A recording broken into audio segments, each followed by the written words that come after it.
Good morning. It's Monday, June 2nd. This Penny is Greg, and that's PHG for all the cool kids. Anyways, I'm just here to announce the show and let you guys know that we're a long way off from Friday. Hi.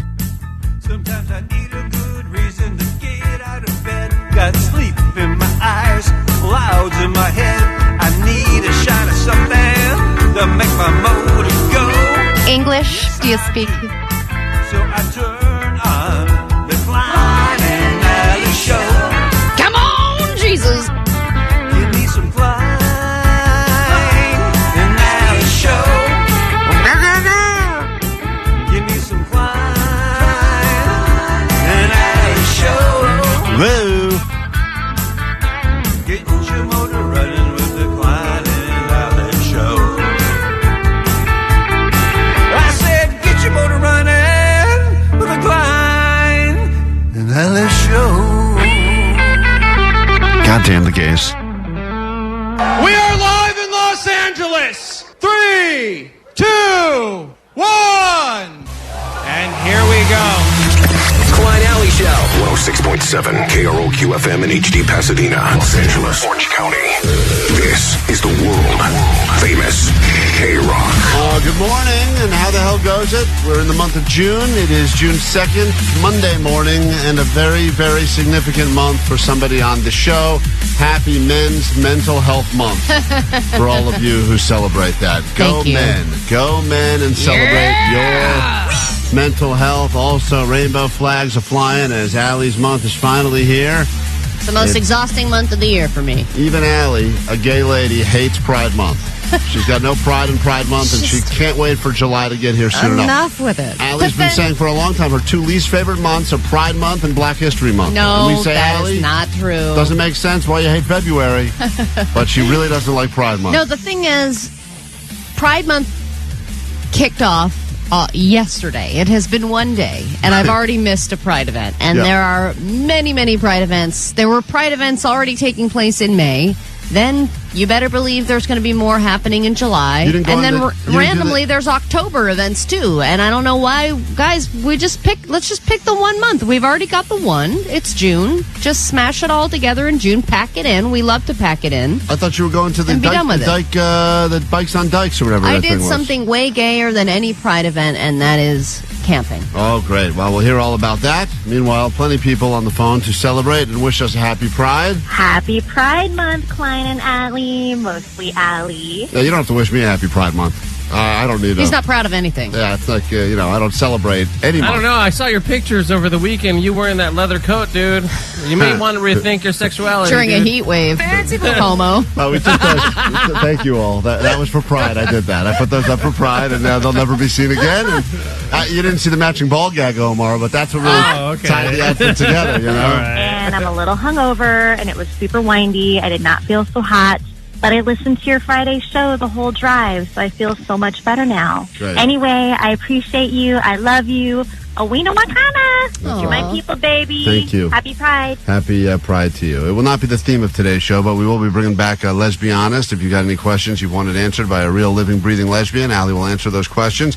And even though Allie was too good to go to Pride, Vanessa... No, it's just that it snuck up on me. I didn't realize it was happening so soon. Because Vanessa owns rollerblades, she was the next in line to be gayest on the show just because of her rollerblades. So we will get to some of the audio that she picked up when she was at the WeHo Pride event over the weekend. And I know just from listening to some of it, you're much happier that she went instead of me. She is the best. She's way more entertaining. She's going to win Top Gay on the show by the end of this. And here's a tease. I mean, we'll get to this later this morning, but regardless of what your sexual orientation is or your love or hate of parades, and I'm not a fan of parades in general, you will all be turned around today when you hear Vanessa interacting with the gays. And listen to this. Happy Pride No, Month. hold on. That's not Vanessa. Hold on. Here's Vanessa right here. This is Vanessa. Come on, get it together, leather jacket. It is wild. Hello, I'm with a very handsome man. Is he gay or is he straight? I don't know. I mean, this is some of the finest work she's ever done. Are we playing the game already? We're not talking to Vanessa? We're not playing the game, but I will say this. Vanessa, I can't tell anymore if she's being Vanessa or she's doing like shtick, because she almost sounds like she's like a Borat character now at this point. Hello, I'm with a very handsome man. Is he gay or is he straight? I don't know. Okay, what is the word for Broadway plays called? Vanessa, you can't talk over yourself. What is the word for Can I just preface something before you play this? You sound Italian. Yeah. I am with a very man. I don't know if he's a straight or a gay. What voice are you doing here? I'm doing that. I can't hear it so loud. I'm screaming / a little bit tipsy. Super happy. Aww. So just... I love She's it. trying to ask the guy if he knows the award for the Broadway plays. The award. But no one understands. I thought she was talking the word. No one understands what she's saying. So every question that we've written for her, I mean, meticulous questions. The answer is what? Listen. For Broadway plays called. What is a word for Broadway plays called? Oh no. Broadway plays. I like that answer. I like that answer. All right, well, there you go. There's just a tease of what we can look forward to later this morning. And it gets way better. I like that answer, which is just repeating my question.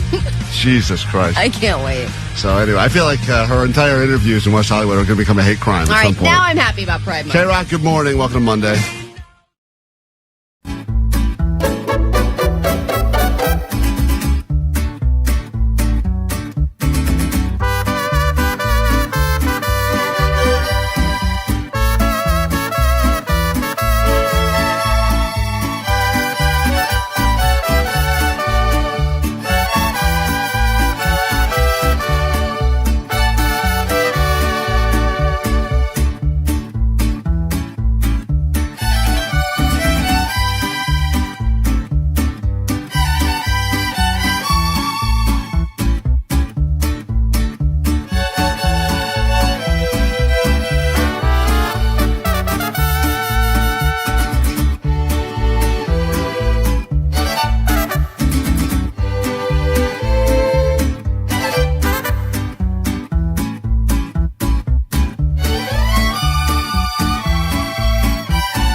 at 800-520-1067 if you'd like to get an easy $100 of Allie's money. You just got to call, answer some questions about stuff going on in the news, and perhaps you were camping over the weekend like Allie was, in which case you have no idea what's been happening in the real world. Even though no, I had full reception. Oh, you did? Yeah, I knew everything that was going on. Allie claims her camping trip was a total fail for a variety of reasons, and we'll get into that later this morning. No, I think it was a great success. It's funny that you convince yourself that, because everything you've said, all the details of it, spell out total fail. Well, you know what? I slept terribly. Yep. And there was a lot of noise all around me from different families, and I hurt myself, and I had a clear and present danger where I could have died, so that means it was a successful camping. That's funny. See? It's funny. Oh. We'll find out about that later this morning. If you'd like $100 of Allie's money, get on the phones now. 800-520-1067. 5 questions about the news could make you super rich. Later this morning, we get you into, wow, it's pretty good tickets we have for you today. Mumford & Sons at the Hollywood Bowl. Nice. If you didn't get to go see Ricky Gervais over the weekend, I know Jake was there. Got stuck in that bowl traffic. I was so annoyed. I always get so annoyed when I'm in traffic, and then I realize it's for the bowl, and then I can... But you didn't have the fun time of I'm not going to the bowl. To the I'm just in the traffic because I'm an idiot and don't realize, and then I get all mad at I'm like, who's at the bowl today? This Ricky Gervais. I hate him. Just all of a sudden, you're not the only one. A lot of people still do. I know. No, I hate Ricky Gervais too because he messed up my drive on Saturday. Anyway, we will get you to see Mumford & Sons at the Hollywood Bowl. And everyone who qualifies gets tickets, 9, noon, 3, and 6. You will qualify for a box, VIP box at the bowl. Best way to see a show there. And a signed banjo, not a joke, from Mumford & Sons, and a meet and greet with the band. We got that coming up later this morning. And we'll also get you 2-day VIP passes to the exclusive KROQ high-rise viewing deck at Cali Vibes, happening this weekend in Long Beach. So, there's the bribery. We start with $100. We'll do it next.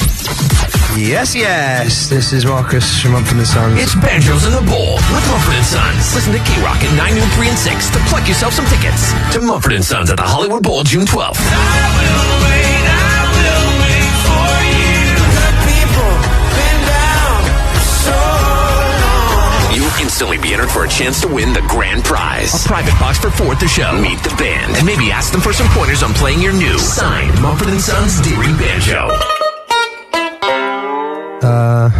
It's alright. It's not amazing. It's not your fault, but mine. You'll be the banjo person now. You might have to join a folk punk band.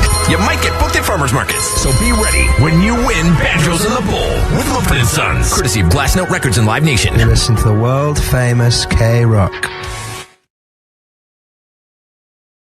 We are Klein Alley Show, but enough about us. In our studio right now, the great Marcus Mumford of Mumford & Sons is here. I would say that of all the KROQ artists, you would be on the Mount Rushmore of KROQ artists. That's very sweet. I've just walked past the kitchen where we played. I remember. You guys played a very memorable set right there in that kitchen. Of all the venues you played, that's got to be one of the most memorable. And then you guys very politely put our picture on the wall before I got here. Yep, which is very sweet of you as well. Oh, they're already taking it down. They just put the offspring back up. There you go. Yeah, Kurt Cobain's coming in soon. That's why that picture's up. We just keep waiting. We say if we hang his picture, he'll come in eventually he'll come back. I know you have an announcement, but the announcement is not really an announcement. It's an announcement about an announcement. I'm here to talk about absolutely nothing. That's why I'm here. Yeah. Well, they were very strict with us about how we have to tease an announcement that's not happening now. It's happening later, but we can't talk about it. But we should talk about it. I'm just living in fear that I mess it all up or say what I think Vanessa referred to as a bad word. And I checked out some of my bad words on her, and apparently they're all bad. Yeah, because there were none of them that got through the Vanessa filter. Yeah, she's very strict about the I can't say words. bad words, and I can't tell you what I'm going to be doing for the rest of this why year are you with here? new music out. So I'm just here to hang out. We'll take you. Make sure my picture's still on the wall. Cool. Yeah, we'll just talk about the Super Bowl then. That's all right. That's what everyone's talking about. You're going to watch it? I'm going to watch it with glee. Yeah. Are you rooting for anybody, or do you care? Well, here's the thing. I think circa 1990, whatever it was, if you're a neutral and you're watching that Jordan team the first time with the 3-peat, you probably want to see history made, right? So I suppose I'm supporting the Chiefs, but that make me very unpopular with some of my greatest friends in Philadelphia. So Except their fan base is a terrible fan base. But you, those aren't your words; those are my words. But we were talking about this earlier. It's interesting because you were born right here in Southern California. Yes, I think you referred to me as playing both sides. Yeah, you could. You could play. Yeah, because you could play both sides. And I wonder is it ever useful to you to be the Californian or as opposed to the fine, upstanding British gentleman? I whip it out. You do every now and then. Yeah, it's like a little trump card. Right. Well, that's probably the wrong word, actually. I sang California with Joni Mitchell at the Hollywood Bowl, and at that moment, I was very much from California. Right. And then when we're discussing political issues at home in the UK, I'm very much not an American. Right, anymore. got it. So you can play both sides. I'm a dual citizen, so I feel like a spy at the airport because I've got 2 passports, and I'm very proud of that, actually. I really am. I know that one of the things we can talk about is, and we're going to listen to Rushmere in a second, it's your single that's doing very well right now, but also the name of the album that'll be out on March 28th. First album you guys have put out in, I think, 7 years as a band. You did some solo stuff. Did you miss doing the collaborative thing? Yes. Very much with so. all my heart. Yeah, right. I was longing to get back, and it actually started for us 2 years ago in Los Angeles. I was living here, and Ted and Ben both came out, and we just started by playing some instruments together in the room, and then these songs started coming. So was there a plan then to create a new album, or that just started happening? It was like, let's just see how it feels. This is a choice. It's not, we don't have to do this. No one's forcing us to do this. Let's do it if it feels right. And these songs just started pouring out of us. And it's been 2 years. It's been the most prolific 2 years of my life. So then how was it then just doing your own solo thing? Did it feel a little lonely because you're so used to working with these guys? I was surrounded by really wonderful collaborators, people like Phoebe Bridgers and Monica Martin, Danielle Ponder, Blake Mills, all these cats that I really admire that I wanted to work with and haven't been able to, in the band setting for, because you can't work with everyone. So I got to, enjoy leaning into some of those collaborations. I was surrounded by people, but I really missed the band, and everyone wanted to come back and just see what it felt like. Ted and Ben and I just in a room together, see what it felt like, and it felt great. And now we're sitting on all this material, and I'm not allowed to talk about it all, but there's a lot of songs. There's a lot of songs. So we're starting here, and yes, with Rushmere, which comes out in March, but there's a lot of songs. And you got to kill ones that you probably think are great, but there's just not space, even though... Yeah, we've edited it down to like 60 or something. There's a lot of songs. 60? Yeah, there's a lot. You've whittled it down to 60? Well, it's been 2 years in the studio. Dang. Yeah, and also they were apart for some time, too, so think of all that just comes flowing out again. I was thinking about this, because I know you did the theme song, or theme music, the score for Ted Lasso. That was you, right? Yeah. That was your doing, and what a successful show that has been. I saw this thing the other day that said the band Devo, one of their songs is used on the show Ridiculousness, which, as you know, on MTV just plays around the clock. It's just nonstop, and they're making millions of dollars from that. When you provide a theme song for a show and it becomes a very successful show, that's got to feel so much better than if your music gets put on a show that's canceled after 2 episodes. Yeah, I think so. Although, because of the format that show's watched, most people just know the drum fill that go digga digga dig, yeah, and then it's skip intro.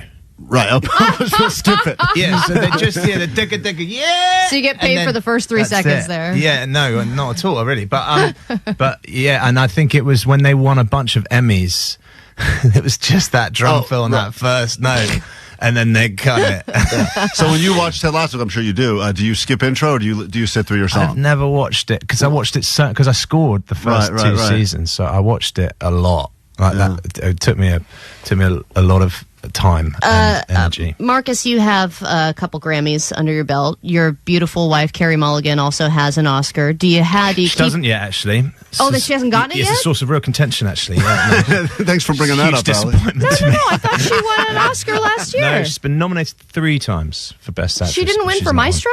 She did not, but this is the thing about that's why a nomination is like a win, because no one really remembers. Okay, but she has many awards, and so do you, is my point. And do you have an awards room? Do you have a place where you put them all, or are they just in a bathroom? That's exactly where they are. Yeah, they're in our downstairs loo. So do you have a competition that I have more awards than you, Carrie? Oh, nominated. Man, that must be rough. Do you know what? There's some really questionable ones. Anything that's glass doesn't really count as an award. Right. Do you know what I mean? Yeah. Like it's glass. Or it's just an innocuous shape. Yeah, and there's some good ones that are certificates, I think Grammy nominations are cool.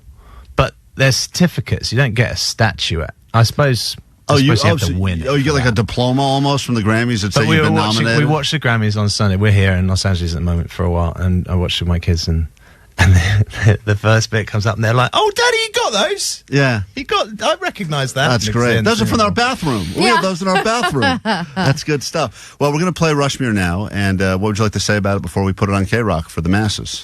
Nothing. All right, here we go. Let's time. Here it is. You cannot skip this. This is Rushmere, of course. Marcus Mumford in KROQ Studios as we speak.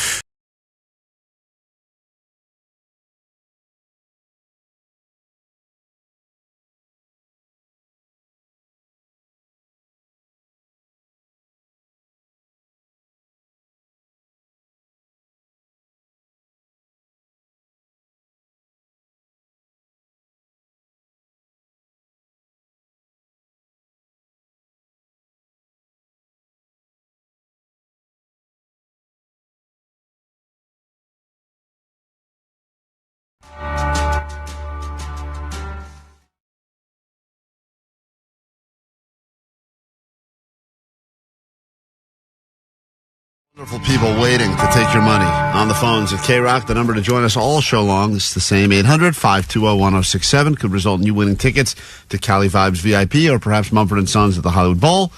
Right now I'm looking at people in Riverside and Rancho Cucamonga, Torrance, San Bernardino, Hollywood, Sherman Oaks. Everyone wants a piece of you, Allie.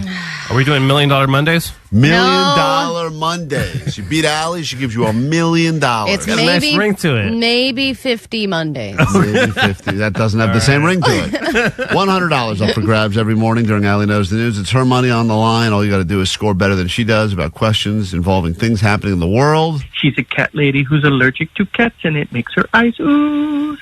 It's Monday, and she's probably going to lose. Let's find out if Allie knows the news. No, bitch. All right, let's say hi to Myrna. Hello. Hi, Klein and Allie. Good morning. Hopefully you're feeling smart, or at least smarter than Allie. Got 5 questions here. She has not seen them yet. She'll leave the KROQ studios, sequester herself in the hall. You get to go first. We'll score together at the end. Do better than Allie and get $100 instantly. Ties go to the house. Your round of Allie Knows the News starts right. Get out of here, Allie, now. Allie Knows the News. This chain restaurant is offering a new Power Lunch promotion where if your meal is not done in under 45 minutes, you get to eat for free. Which chain is offering the Power Lunch promotion? Applebee's. Question 2. Alf Clausen was the longtime composer for this animated show. Unfortunately died over the weekend at the age of 84. But he composed over 560 episodes of what animated show? The Simpsons. Question 3. Another $63 million weekend for this movie, which remained on top of the box offices. Which movie won the box office this weekend? Top Gun. Top Gun. Question 4. Haribo gummies have been recalled. You know, those Haribo gummies are everywhere. For a variety. What is the reason why these Haribo gummies were recalled? Rat droppings. Rat droppings. And finally, a San Fernando Valley 7-Eleven store sold a lottery ticket, winning ticket, worth exactly how much money? $3 million. $3 million. Writing it down. Hold on. We'll bring Allie in. We'll score it at the end. See how you did. $100 up for grabs. Think of all the lottery tickets you could buy with that $100. Turn it into potentially millions. Allie is back in the KROQ studios now. Don't say anything else. If you'd like a shot to win Allie's money every morning around this time, we try to start your day a winner, set you up for success. Here we go, Allie. Question 1. This chain restaurant is now offering a Power Lunch promotion where your meal, if it's not done in under 45 minutes, you get to eat it for free. I don't know if your interests are now bleeding into my feed, but this did come up on my Instagram, Benihana. Okay. This is interesting.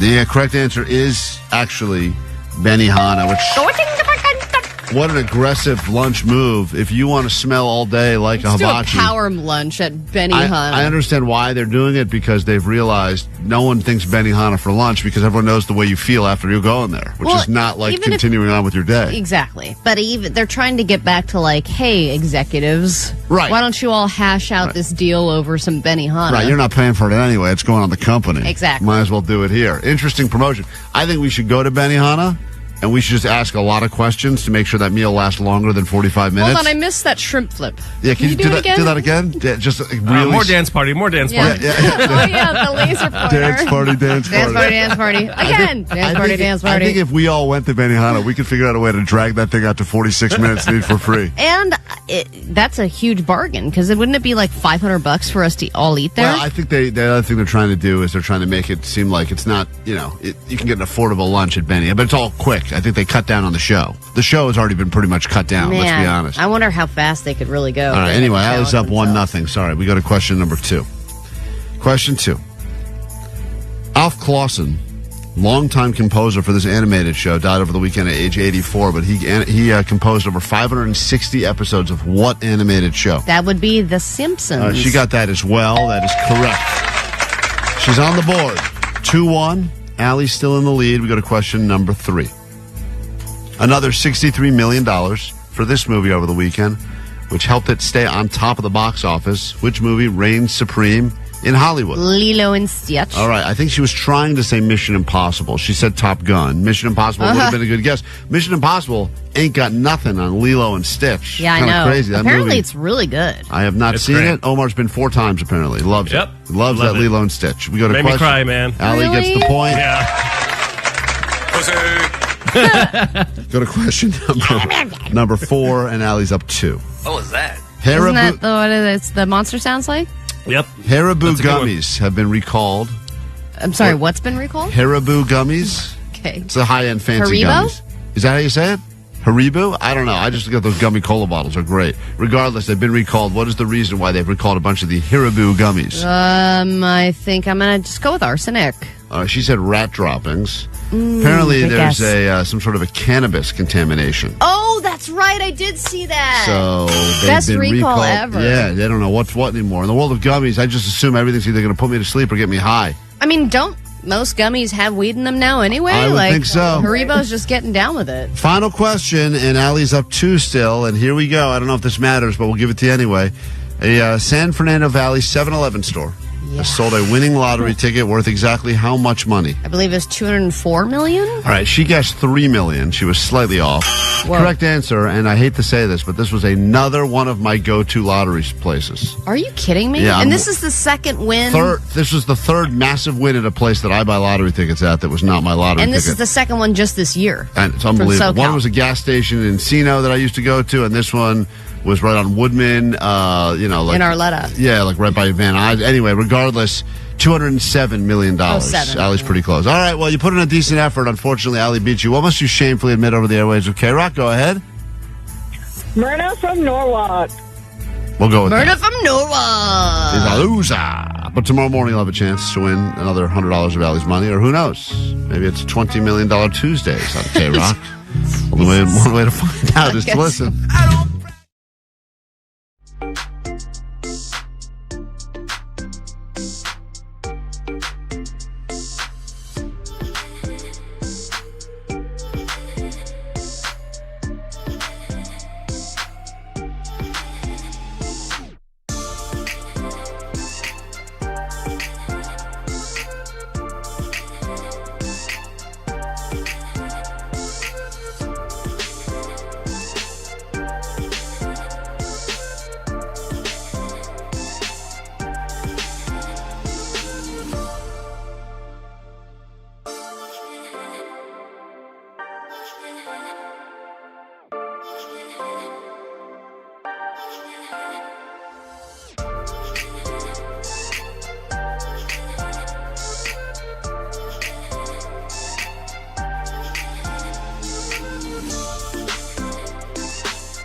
KROQ, we are Klein Alley Show. I can't believe on this month of all months, Pride Month, Jake is deciding to get into a feud with a lesbian, but that's exactly what's happening, and it's not the lesbian on the show. That's Allie right there, and she'll be answering your burning questions a little bit later this morning with the return of Lezbihonest. People are so excited for Lezbihonest, primarily because they like the theme song. What's going on, guys? It is June, which means you guys can play the best song your show has ever played, Lezbihonest. Let's be honest. Let's put our lesbian to the test. She's the very best.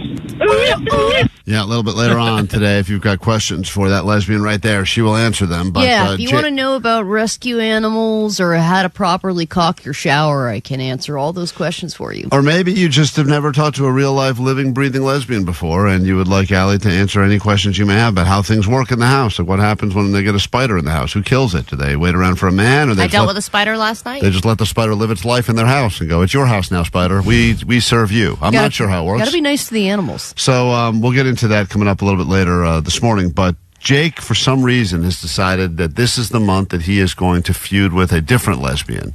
And it's weird because when he was explaining this to us over the weekend, Jake, it sounds like you guys are competing. You're fighting for the same girl? We are, yeah. You versus a lesbian, both fighting for the love of a woman. Or the attention, affection, or future dates, yeah. And why do you think you have a chance? Well, because was my friend first, and I took my lesbian friend to a show on Friday, and this other friend hooked us up with like a VIP experience, and we're both kind of flirting with her throughout the night, and she was kind of flirting back throughout the night. And do you know that this girl is open, straight, gay, bi?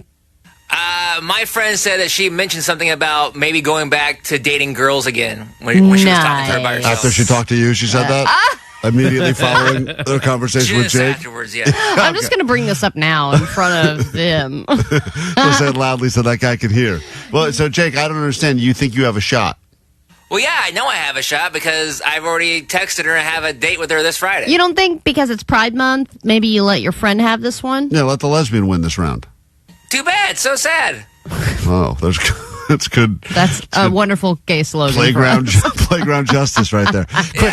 You could go DM her on her Instagram. I got her text. I got her number. And I will say that Jake kind of counts as a lesbian weirdly. Kind of does. Yeah, maybe that's why. Maybe she meant you or the lesbian she's going to go for. You know what? I'm okay with that. If we can get that too bad, so sad on a couple of tank tops, we could crush at the LA Pride event coming up, I'm sure, right? Well, Andy's got a dog backpack on. He's usually got his Coke bottle rim glasses on. It's very funny to watch two people, regardless of gender, fight over someone. Like you can tell whenever there's I'm at a wedding and there's one single bridesmaid and then 9 single dudes there. It's just funny to watch them one by one make their effort and try. How can I? Oh no, I blew my opportunity. You're up, And I have been in the situation where I am competing with one other guy, and it is a very fierce competition, but then when a lesbian loses out to a straight guy, it feels really defeating. And that's what happened? Well, so far, like I said, the date hasn't happened yet. The date is planned for Friday. I still have to think of something for us to do, which I don't have right now. But we'll see. His dating life is finally picking up, and he's already out of ideas. He's already out. It's his 3rd week of dating, and we already went to the bar down the street from my house. We haven't done that yet, so that's still a possibility.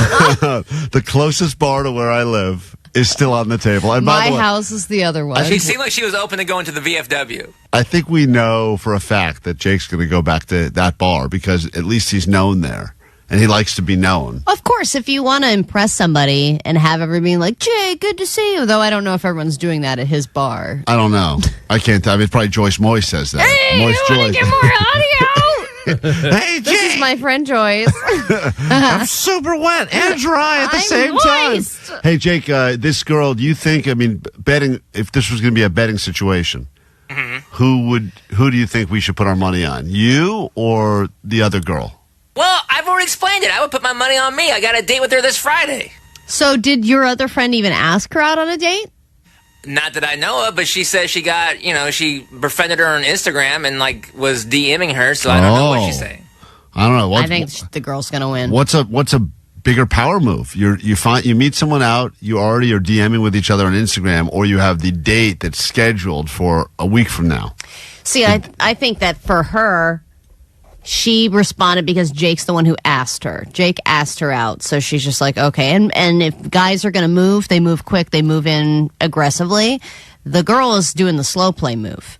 She's like, hey, let's be friends. Why don't we connect? And then she's going to let that seed turn into a beautiful flower, and then she's going to F the flower. Jake, you're not talking during the week at all. You figured you don't want to blow it. You got Friday in the books. You're not DMing with her as well? I told her I would try to come up with something for us to do by Wednesday or midweek. How romantic. Oh, that's how you said it? Now you're giving her 5 days to go back and forth with this lesbian, and that's a lot of time that she can build up a relationship. Oh, you say that again? I will try. Allie's saying that you're letting her behind the scenes now. She's battling with this lesbian who's probably DMing with her every day. We don't know that for sure. Well, we got to get her on, figure this out. She has 5 days to really build it up. She can do it. I should bet on Jake. As a straight, I should bet on Jake. Yeah, dude, where's your loyalty? But I feel like the lesbian's going to win this round. Oh, my God. Think of the funny memes she's going to send. So many. Dog cute videos. I got cute dog videos. And meanwhile, Jake's going, well, all right, Wednesday's here. What do I suggest? I heard there's a power lunch at Benihana on the radio. But I can't afford it. we'll just recreate it in my kitchen. I'll ask her if she wants to go halvesies. Do you want to split a can of beans with me at my those are good beans at my shack? All right, place your bets. The update, I guess we'll learn on Friday.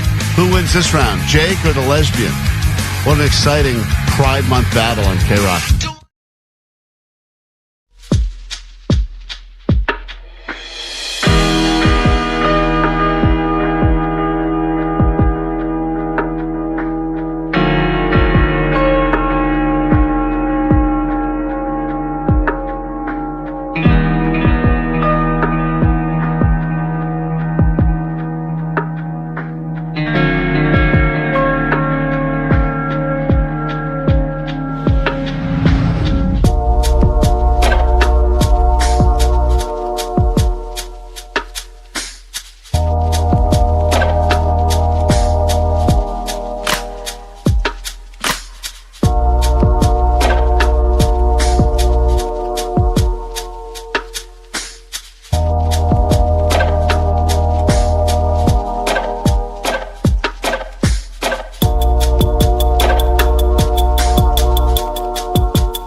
What percentage of this show would you say we spend talking about food, if you had to guess? Like, if you were to think about this entire show over the course of 4 hours, 5 days a week, if you had to go ahead and say percentage-wise, how often is it spent talking about food? Food we've eaten, food we want to eat, forcing each other to eat stuff for the high-voltage food review. I would say the intention at the beginning of a show is probably 30%, and it ends up being about 80 to 90%. Yeah, it feels like we're too hungry. You know, they always say, like, never go grocery shopping when you're hungry because you end up buying way more stuff than you need, and everything looks good.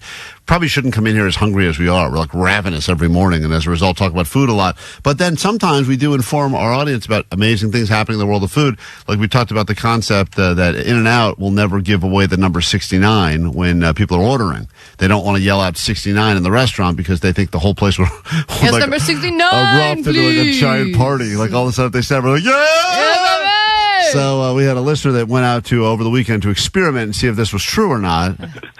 Hey, Klein, now, Abby, I was at In-N-Out today, and I was number 68. And I thought of you guys, of course. And I was like, let me wait and see if there's going to be a 69. And I was waiting and waiting. And it wasn't that busy, I guess. Then they called 69. But I just thought of you guys. I came and told my wife she called me a sexual maniac. Put that on that. Bye. That's one of those things that like I could just imagine. Just if you were to say, hey, by the way, honey, you know they don't do 69 at In-N-Out because they don't want you to come We're across like, the per. okay, weirdo. Why would you know that? And this guy is just delivering. He's like, hold on, but I want to wait. Information I know from our show. our order came, but I want to wait and see what's So 69. you'll never get 69. That's an unfortunate fact of the matter. You will never get it at In-N-Out. And you know, we love In-N-Out, but you're never going to get 69 there. And it's been proven. It's been proven by that guy right there. By that sex freak. That sexual maniac who called the GOAT line at 844-956-GOAT. We got to take a super quick break. When we get back, we'll get to your actual ADD news. A brand new hour of the show will begin. Someone's going to get some VIP Cali Vibes access for this weekend. And we will get you into the Hollywood Bowl for Mumford & Sons. Plus, someone's going to get a signed banjo, not a joke, and get to go meet the band. So we'll do all of that coming up this morning on KROQ. Klein, Alley Show. KROQ. KROQ. How in the world would you...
We are Klein and Alley Show. We'll get your A.D.D news in just a moment. Then we get into a brand new hour of the show. I'm not sure when we'll be able to get into this full gay or nay audio from the WeHo Pride. Vanessa was out there in her rollerblades talking to people and move over OK Volleyball because we have a new one, Allie. Okay, drink a shot. What's your... Okay, drink of choice. She Move over, volleyball. She's moving on to drink of choice. Okay, drink of choice. Okay, drink a shot. Okay. She was feeling herself on the streets Sounds of West way Hollywood. hammered, man. Yeah. Now, whenever you're at a bar and you order a drink and you get it, look at it. Say, okay, drink of and choice. say, okay, drink of choice. So we'll get to that a little bit later this morning. Complete chaos from the streets of West Hollywood. And Vanessa on the rollerblades doing the gay or nay. We'll get to that later this morning. Mumford & Sons tickets to the Hollywood Bowl for you and VIP this weekend, Cali Vibes. Need we say more? Of course. And that will be your A.D.D news. Hold on. I don't know where your intro went. Hold on. I'm adding it right now. It's time for your news. Here she is to break it down. Things going on in the world you probably don't know about. Allie. Grab your Adderall. It's time for A.D.D News. When the week starts and you start reviewing what news you may have missed, it's usually always bad news. And, of course, there were some horrible, horrible crimes that took place all over the country. There was stuff going on in Boulder, violence on the LGBT community here in L.A., which is infuriating. There was a sad death that happened over a parking spot. So I just thought I would lift your spirits today slightly by sharing two crimes, two robberies that are funny.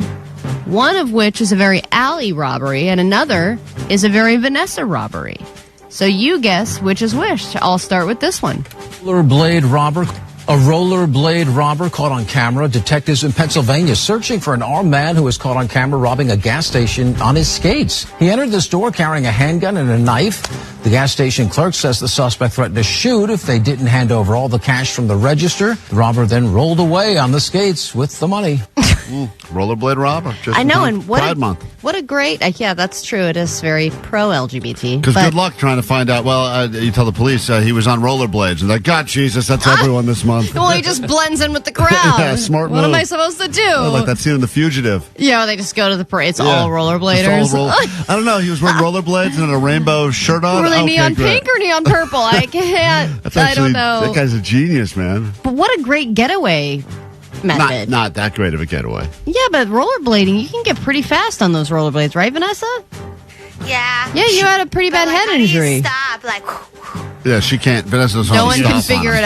it out. No one's figured out that yet. But The robber just has to wait for an uphill incline. Eventually, this hill's got to turn on me, or else I'll never get out. Never get out of here. Then there's this one. Investigators say two men went into the Dollar Tree Sunday and each stole a backpack and laundry basket and filled them with merchandise. About 20 minutes later, a report of possible armed robbery at Walgreens. Detectives say the same men went into Walgreens and stole antacids, memory supplements, and women's Rogaine.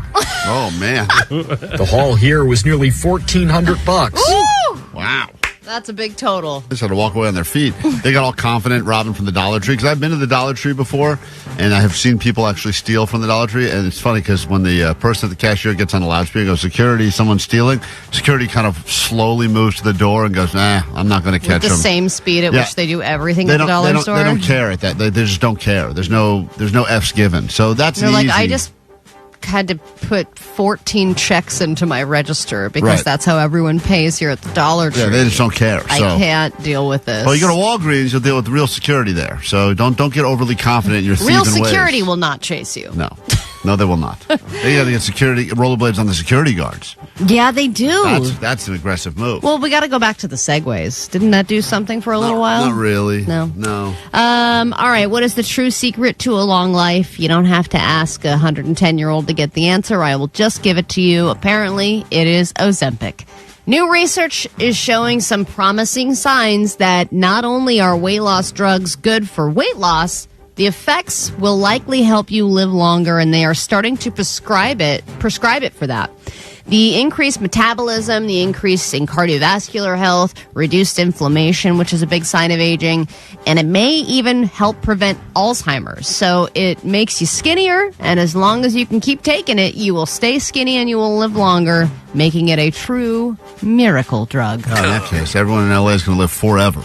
Wait, doesn't insurance just yank that, though, once you've lost the weight and become healthy? Yeah, but that's you got to keep going with it. It's like opioids. Huh. Once your prescription runs out, you got to figure your own. Right, that's on you now. Dude, so we need to get on the black market thing right now. Yeah, and then it's similar to before weed became recreationally legal. There are doctors that are going to do the whole like, hey, let me meet you over Zoom and I'll write you a prescription, and then you can get it that way, and you can just pay cash, and you can get it figured out that way. But it does get expensive, so if you can get any kind of discount. All those weed doctors that, can't really work, haven't been able to work the last few years because no one needs to pretend they have, scoliosis to get weed anymore.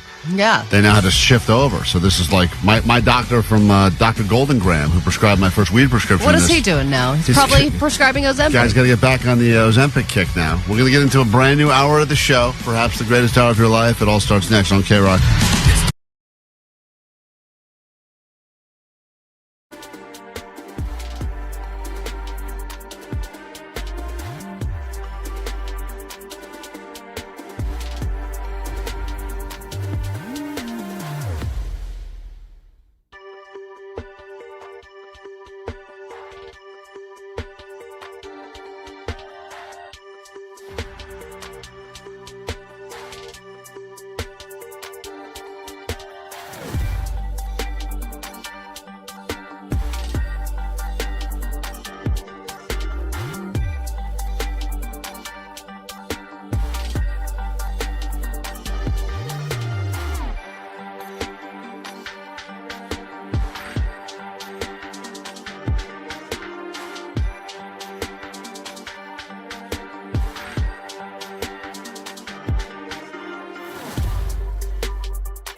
Show 106.7 KROQ FM in HD Pasadena, Los Angeles, Orange County. This is the world famous KROQ. Good morning. Welcome to your brand new week. Think of the possibilities that sit in front of you over these next 5 days. First full week of June. Welcome to it. We are Klein Alley Show on KROQ. Nice to meet you if you're a new listener or perhaps just back for more. My name's Klein. That is Allie. Hello. Got DJ Omar Khan there, the audio sniper. Jake Z Nerd. What's up? Postmaster Johnny in the back taking your calls at 800-520-1067. And producer Vanessa, fresh off of her weekend at Pride. It's funny, on Friday, we were trying to figure out who could go over to WeHo Pride to get some audio for the show. And Allie, as the lesbian, should have been the one to raise her hand, but she's like, I'm not going. I didn't say I wasn't planning. It was that all of a sudden WeHo Pride was happening. I didn't even have a chance to adjust to the fact that it's June.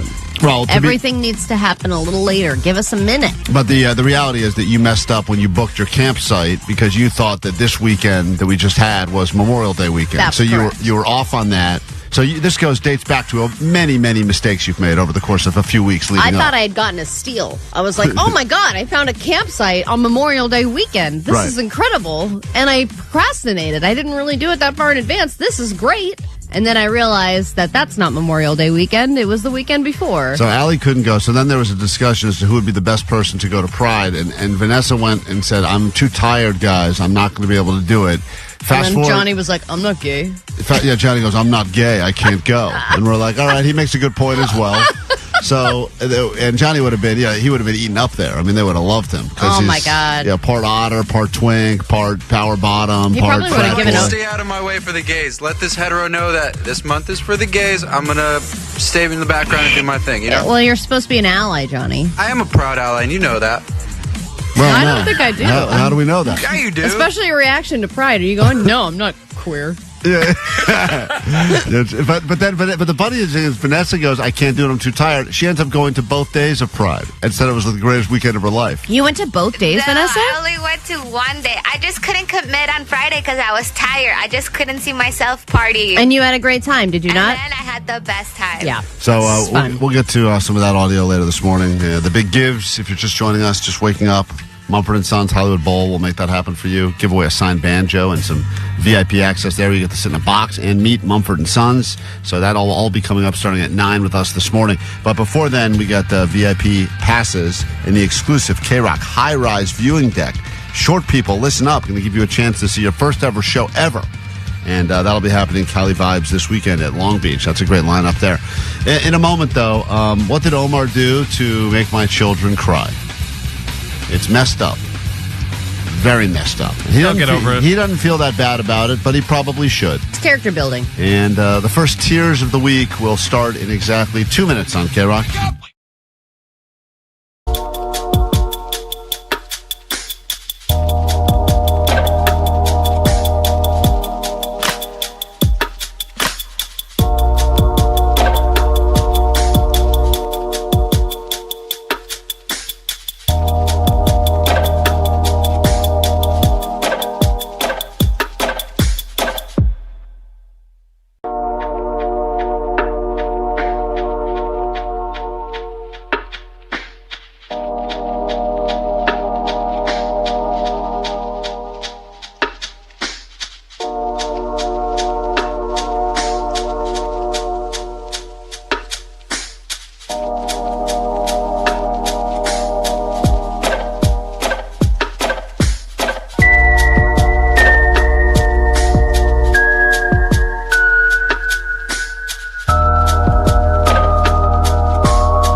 One of the downsides of this job is that occasionally it ruins our own personal relationships in our real lives because we bring most of what happens in our real life to this radio show on a daily basis. And you guys say oftentimes you appreciate that because it makes you feel better about what you got going on. Yeah. I thought my marriage was bad. Then I heard you guys complaining about your wives. And I realized, you know what? My marriage is not that bad anymore. That's kind of sad for us, but it's Then good for you. Relationships with friends that have changed forever because of this show. Lost some friendships as a result of talking about things that happened on the air, even if we say won't say your name, but they know. They find out it's them, and then they get mad at us. And perhaps the relationship that I think hurts the most to have tarnished because of this show is the relationship that we have with our own children. Well, your relationship with your children has gotten speaking bad. the royal we. No. which means me, something. That counts. Omar, you really, I didn't realize the effect you would have on my kids, but they heard this song. One of the better songs that Omar has put together. This is the theme song for Klein's Kids Hate Him, which is when I do pranks on my own kids. Right, and in what world did they hear this? And what fashion? How come nobody was around to change the channel? Well, this goes back on you so quick, man. I don't know why. Why aren't you controlling the content? I don't know why they heard it. I would imagine that... you don't know why they heard it? You weren't there? Well, I think the first time they heard it was actually when they were here in the studio, when they were on spring break, and I brought them in one day. Okay, all right. And Omar felt the need to play them this song. I did not. Klein's kids hate him. Klein's kids hate him. Klein's kids hate him cause he's a bad dad. It's not okay. I'll kiss you, bro. Klein's kids hate him. Fat boy. Klein's kids hate him. Yeah! Klein's kids hate him cause he's a bad dad. What? I want this on your radio. I do not want to do the same on your radio. You are crazy, Dad. So... Listen to that. The problem with the song... They hate you, man. The problem with the song, Omar, is that my older daughter thinks it's great, and she sings it all the time. I remember seeing her reaction when she listened to it for the first time, and she thought it was hilarious. I will see her. She's back and forth in the house singing either Sabrina Carpenter or Klein's Kids Hate Him. And sometimes she just flips on a dime. She'll go, Pink From Pony Espressi. Club, and then she'll be like, Klein's Kids Hate Him. Stupid man. And then my other kid, it makes her so sad because she wanted to remind me that she doesn't hate me. She's the softie. And this was her... Wait. Which one's the one that punched you in the nuts the other day? This one. This one. The little one. Okay, The softie. all right. The softie. Okay. Yeah, the softie. Yeah, she punched me right in the nuts. And that wasn't funny. Uh-huh. And this was her reacting to the other one singing Klein's Kids Hate Him.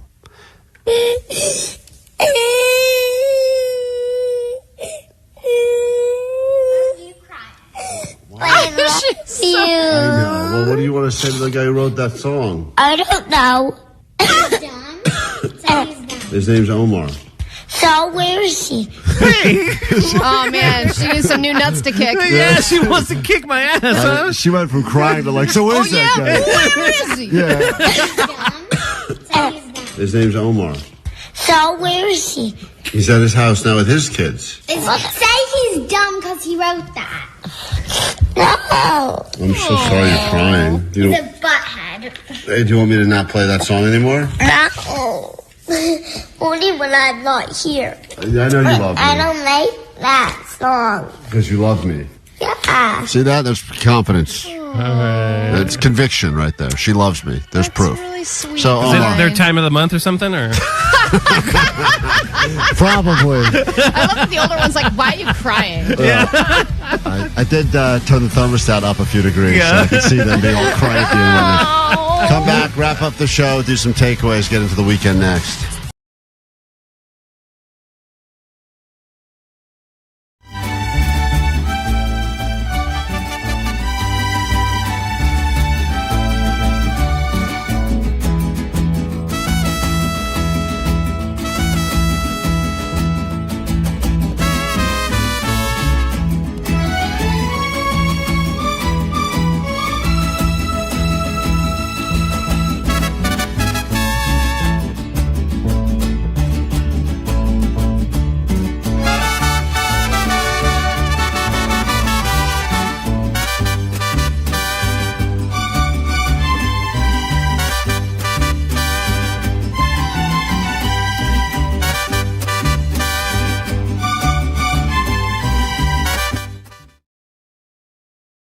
Postmaster Johnny has entered the studio now. You're going to see a lot of Postmaster Johnny today if you're watching on YouTube, because he'll be back in here in about an hour for Lie Day Friday, where we will get to the bottom of the dirty dishes that led to a whole kerfuffle here in the KROQ kitchen. So much so that every station was involved. Notes were sent. HR had to get involved. People's jobs were threatened. It was crazy, and I think it all began with one man named Johnny, but we'll figure it out officially when the lie detector man is in here. Right now, though, Johnny doesn't know. Chance for you to predict whether or not he'll know answers to very easy questions about money. Let's do it. Let's do it. Johnny doesn't know. Is this real? Oh, Johnny doesn't know. You can't use like Johnny doesn't know. Johnny doesn't know. your groin. What did you say, groin? Johnny doesn't know. Like if I do like a thrust shot right to the genitals, like off the backboard. In fact, one of the questions that people have submitted they'd like us to ask Johnny when he's on the lie detector test later is, does he ever throw the answers in Johnny Doesn't Know to try to sound dumber than he actually is, or is he actually this big of a dummy? And Johnny would say, no cap on God. And we'd go, I don't know. No cap on God would be the answer. So we'll find out later on today. Are you nervous, Johnny, about some of the questions that will be asked to you when you're strapped into the lie detector test? No, not at all. I'm actually very excited for this. Do you remember when you talked about bumps on your dong when we were driving up to Big Bear? I do remember that. There's a question about that will be asked in the lie detector as well. Bumps on your dong. Damn. Yeah, so this lie detector test is going to go deep. It's going to go a lot deeper. Why didn't you ask me about the bumps on your dong? Well, you don't worry. You'll have another chance. Hell yeah, bumps on your dong? That's You got a dong. I know bumps. I know All right. dong bumps. Let's get into these questions So cool, now. necklace. There are a lot of people on the phone that would love to win, courtesy of Johnny's Brain, and we start with David on KROQ. Good morning, David. Yo, what up, Sweet Dibs? Sweet Dibs, you don't need to know the answers. You just have to predict whether or not Johnny will know the answers. Questions all about money, because we were talking about something in the back office, and we realized Johnny doesn't know a lot about money. Doesn't know how money works, doesn't know really pretty much anything. So maybe he'll get these right and maybe he will not. Which famous person is on the $5 bill? Will Johnny know that, David? I think no. Going to go with no. All right, Johnny. It's a $5 bill. I know what you're saying. No one uses cash anymore. How would you even bother learning that? But which famous person is on the $5 bill? I remember this because growing up, I used to get this when the Tooth Fairy would leave me money. So it was Abraham Lincoln. Wow. Come on. $5 still? Yeah, $5 when I was a kid. That's All right. nice. Hold on Good Tooth one Fairy. second. He got that right, David. So I'm sorry. Johnny does know certain things. Wouldn't know that, but he does know certain things. Let's say hi to Lily. Lily's a child? Oh, good to know. You want to play with a child? Ooh, that was I don't know if I want to answer that. No, pull that clip. No, don't pull that clip. Stop. We'll get to Lily in a second. Let's say hi to Austin on line 6. Hey, Austin, welcome to Johnny Doesn't Know Money. You ready to go? Good morning, guys. We did it. Johnny, as you know, we're in officially people doing their taxes now. You're going to hear a lot of talk about CPA. People need to get a CPA for taxes. What does CPA stand for? Will Johnny know this, yes or no? No. All right. Did you just forget that you have to do your taxes? Well, yeah, I forgot. I got to go take it to my uncle because he's the tax man, and I was just like, "Oh crap!" You just reminded me, and we're way past the month. You just reminded me that I have to get someone else to do this. Wait, Johnny, is he a CPA or he's just the tax man because he's your He uncle? does taxes. He does taxes. So he's a CPA, probably. No. Oh boy. I don't know. All right. He's got a shop. That's all I Austin know. doesn't a shop. He's got a shop? Austin He does. doesn't believe that you will know this. Based on what you just said, I also agree you will not know this. What do you think a CPA stands for? Cash person affiliate. Ooh. Cash person love it. affiliate. California person affiliate. California person. So they can only happen and work in this state. Okay, cash person affiliate then. Okay, go back to that dumb answer. Yeah. All right. All right, Austin. Good job predicting Johnny would not know. That is absolutely incorrect. Let's go. What's the answer, though? Certified public notary. No. Notary, that's an N. Sorry. Certified public authority. Accountant. There we go. Yes. He got there. Duh. He got there. Money. Yeah. Duh, money. Yeah. All right. Yeah. There you go. I think we only have time for one more, which is too bad. I will give Lily a shot, though, because I bet you she'll know this answer, whether or not Johnny will or not. Lily, welcome to Johnny Doesn't Know Money. You ready to go? Yeah. Okay. All right, Johnny, how much is 10,000 pennies? If you have 10,000 pennies, how much money do you have? Lily, will Johnny know this? No. Okay. Johnny, you have 10,000 pennies. How much money do you have? 100 pennies make up $1. 10,000 times 100 sounds like 100,000. $100,000? A million. No, 100,000. 100,000. A million's too much. 100,000 pennies. Means $100,000? Yes, because we're at no. Well, once again, I'm gonna go back to the question. Sorry, wait. The one more question time, please. is, how much money do you have? His head is about to explode. You can watch his I'm head. locking in right My now. uncle would know this. He would. Gotta call my uncle. I'm sorry, Uncle He's Eddie. the guy I give all my pennies He's to. got a shop. He's a California money man. Johnny, if you have 10,000 pennies, how much money do you have? Where we left off, you were at $100,000. I just want to go back to where we left off. Sorry. Lily, don't say the answer, Lily, but do you know the answer? Yeah. Okay, you're 14. She Googled Johnny, it. she didn't Google it. Yeah, she did. Johnny, shouldn't you be at school now, Lily? What are you doing on our phone? I'm going to school. Oh, going to school. Yeah, you're learning what happens when you don't go to school right now. Johnny, you have 10,000 pennies handed to you. How much money do you have? So if we have 100,000 pennies, then all we got to do is just really It's not multiply. 100,000. He keeps saying 10,000. It's 10,000 effing pennies. Lily, you said Johnny will not know, correct? Yeah. Okay. 100,000, 100,000, 100,000, 100,000. $100,000? 10,000. Damn, why is this so tough? No, 100,000 pennies to make up a dollar. Or what did you say? Again, it's 10,000. Johnny, 100,000 pennies is $1. Yes, I know. This one's hurting. Can I have a pen and paper? Johnny, Sure. listen, you don't need a pen. Give him a pen and paper. I want to see what he draws here. Please, okay. Johnny, I'm going to start again at the beginning. Draw some pennies. Go ahead. Draw all 10,000 and then count. This is going to take a while, guys. Okay. let's Johnny, go. you have 10,000 pennies. How much Okay. money do you have? 10,000 pennies. 100 pennies make up a dollar. Uh-huh. Okay. I feel like we're just What moving next? the decimal. Wait. 1, 2, 3, 0, 0. You're adding zeros. Yes. Let's go $1 million. 1 million. You have $1 million. A million pennies. $1 million pennies to make up $100. No, What are that's you not saying? the question. 100,000. Wow, I might be. Wow. God, man. This is tough. Lily, do you want to tell I Johnny? don't know how you've always had more money than. Lily, do you want to tell Johnny the answer? She doesn't know. See, she's googling it right Lily, now. what's the answer? I don't actually know. See? What? Well, Thank you. It's $100. That's right. There you It's go. $100. Oh, I was close. 100, You were 100,000. not close. That's You You were- said $1 million at one point. Hold on, Lily, I got a hold little caught on. up. Lily, hold on 1 second. All right, Allie. Austin got his right. Lily got hers right. I don't even know if Lily's old enough to win things from us. Yeah, let's but go with Austin. Pride Month is here. Allie is queer, and it's time for us to do another round of Lezbihonest. The best part about this is we get to listen to what I believe is the greatest theme song that has not yet made my children cry. And speaking of which, This will probably make my kid cry eventually. this will eventually probably make Allie's kid cry. Omar's themes, the songs always make one of our children cry. But this suggestion came through on the goat line a moment ago. I just want to make sure that Omar doesn't miss up a perfect opportunity to add the sound of Klein's kid crying to the theme song. It'd be perfect. Yeah, now you can take the new crying and add it to the theme song, and Love it would it. be this I'm on vicious it. theme song that just keeps getting meaner. But I think most people would agree that the once-a-year version of Lezbihonest is their absolute favorite original song that Omar's ever written for the show. And if you've got any question you've ever wondered, a burning question that you'd like answered by a living, breathing, flannel-wearing lesbian, now's the time to call us at 800-520-1067. It's Pride Month edition of Lezbihonest. Let's be honest. Let's put our lesbian to the test. She's the very best. Ooh, ooh. Let's be honest. You got a question she'll address. Come on, shake your breasts. Ooh, ooh. Lesbians.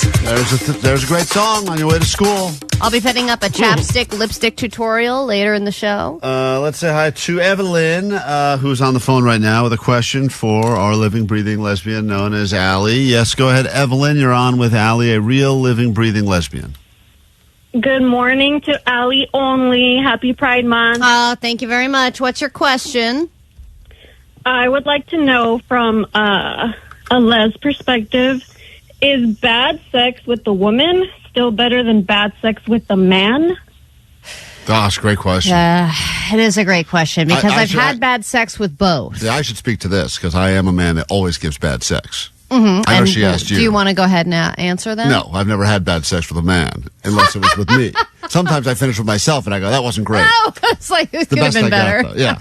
I will say that bad sex with a woman is still better than bad sex with a man. However, I would rather have good sex with a man than bad sex with a woman, if that makes sense. Yeah, that tracks. Yeah, Okay. because you always want to have good sex, regardless of who it's with, right? I would say bad conversation with a man better than bad conversation with a woman, though. No, I wouldn't agree with that. I would rather have a bad conversation with a woman. You would? Bad conversation with a man is so cringe. Well, that's... Especially when you're like, oh, yeah, anyway, I'm married. And they're like, oh, really? You like ladies, huh? Bad Cool. fight So with you a haven't man? really have you been with a guy? You just haven't found the right one? Let me tell you about golf. But And you're bad like, fight, oh, bad my fight God. with a man, I would take over bad fight with a woman any day. Bad fight with a man, you fight. I would rather have a bad fight with a man. I agree, because you just move on. Then you forget it. I'd rather see a bad concert with a man. I agree as well. Because then he'll probably just be like, let's go. They'll probably be like, why did you take me this? Speaking of I wish we had better concert, we have a music question. It's Lezbihonest time. If you got a question for Allie, no matter what the question is, as long as it's about being a lesbian, she will happily answer. What's up, Karina? Good morning, Allie and KK. Hey. Welcome to the Pantages. Do you have questions for one of us gays? Oh, no, not me. Yeah, Don't lure me into this. Go ahead. What's the lesbians' national anthem? That is a great question. I'll take this one. This is my guess as to what is the lesbian national anthem. Oh, man. I get a lot of feelings as soon as this plays. On side, wait for the light on. You ever see that get played at like a sporting event? All the lesbians stand up. Yes, new and old. Right. But also, I thought for a while that the Sarah McLachlan SPCA song was a great one. Oh, yeah. I'm in the arms of an angel. But then I heard this, and I thought this should be our new anthem. Is it worth it? Let me work it. I put my thing down, flip it, then reverse it. Ting na ma na na na na. A lot of women hear that and probably turn gay as soon as they heard it. That's a good anthem. How about this one?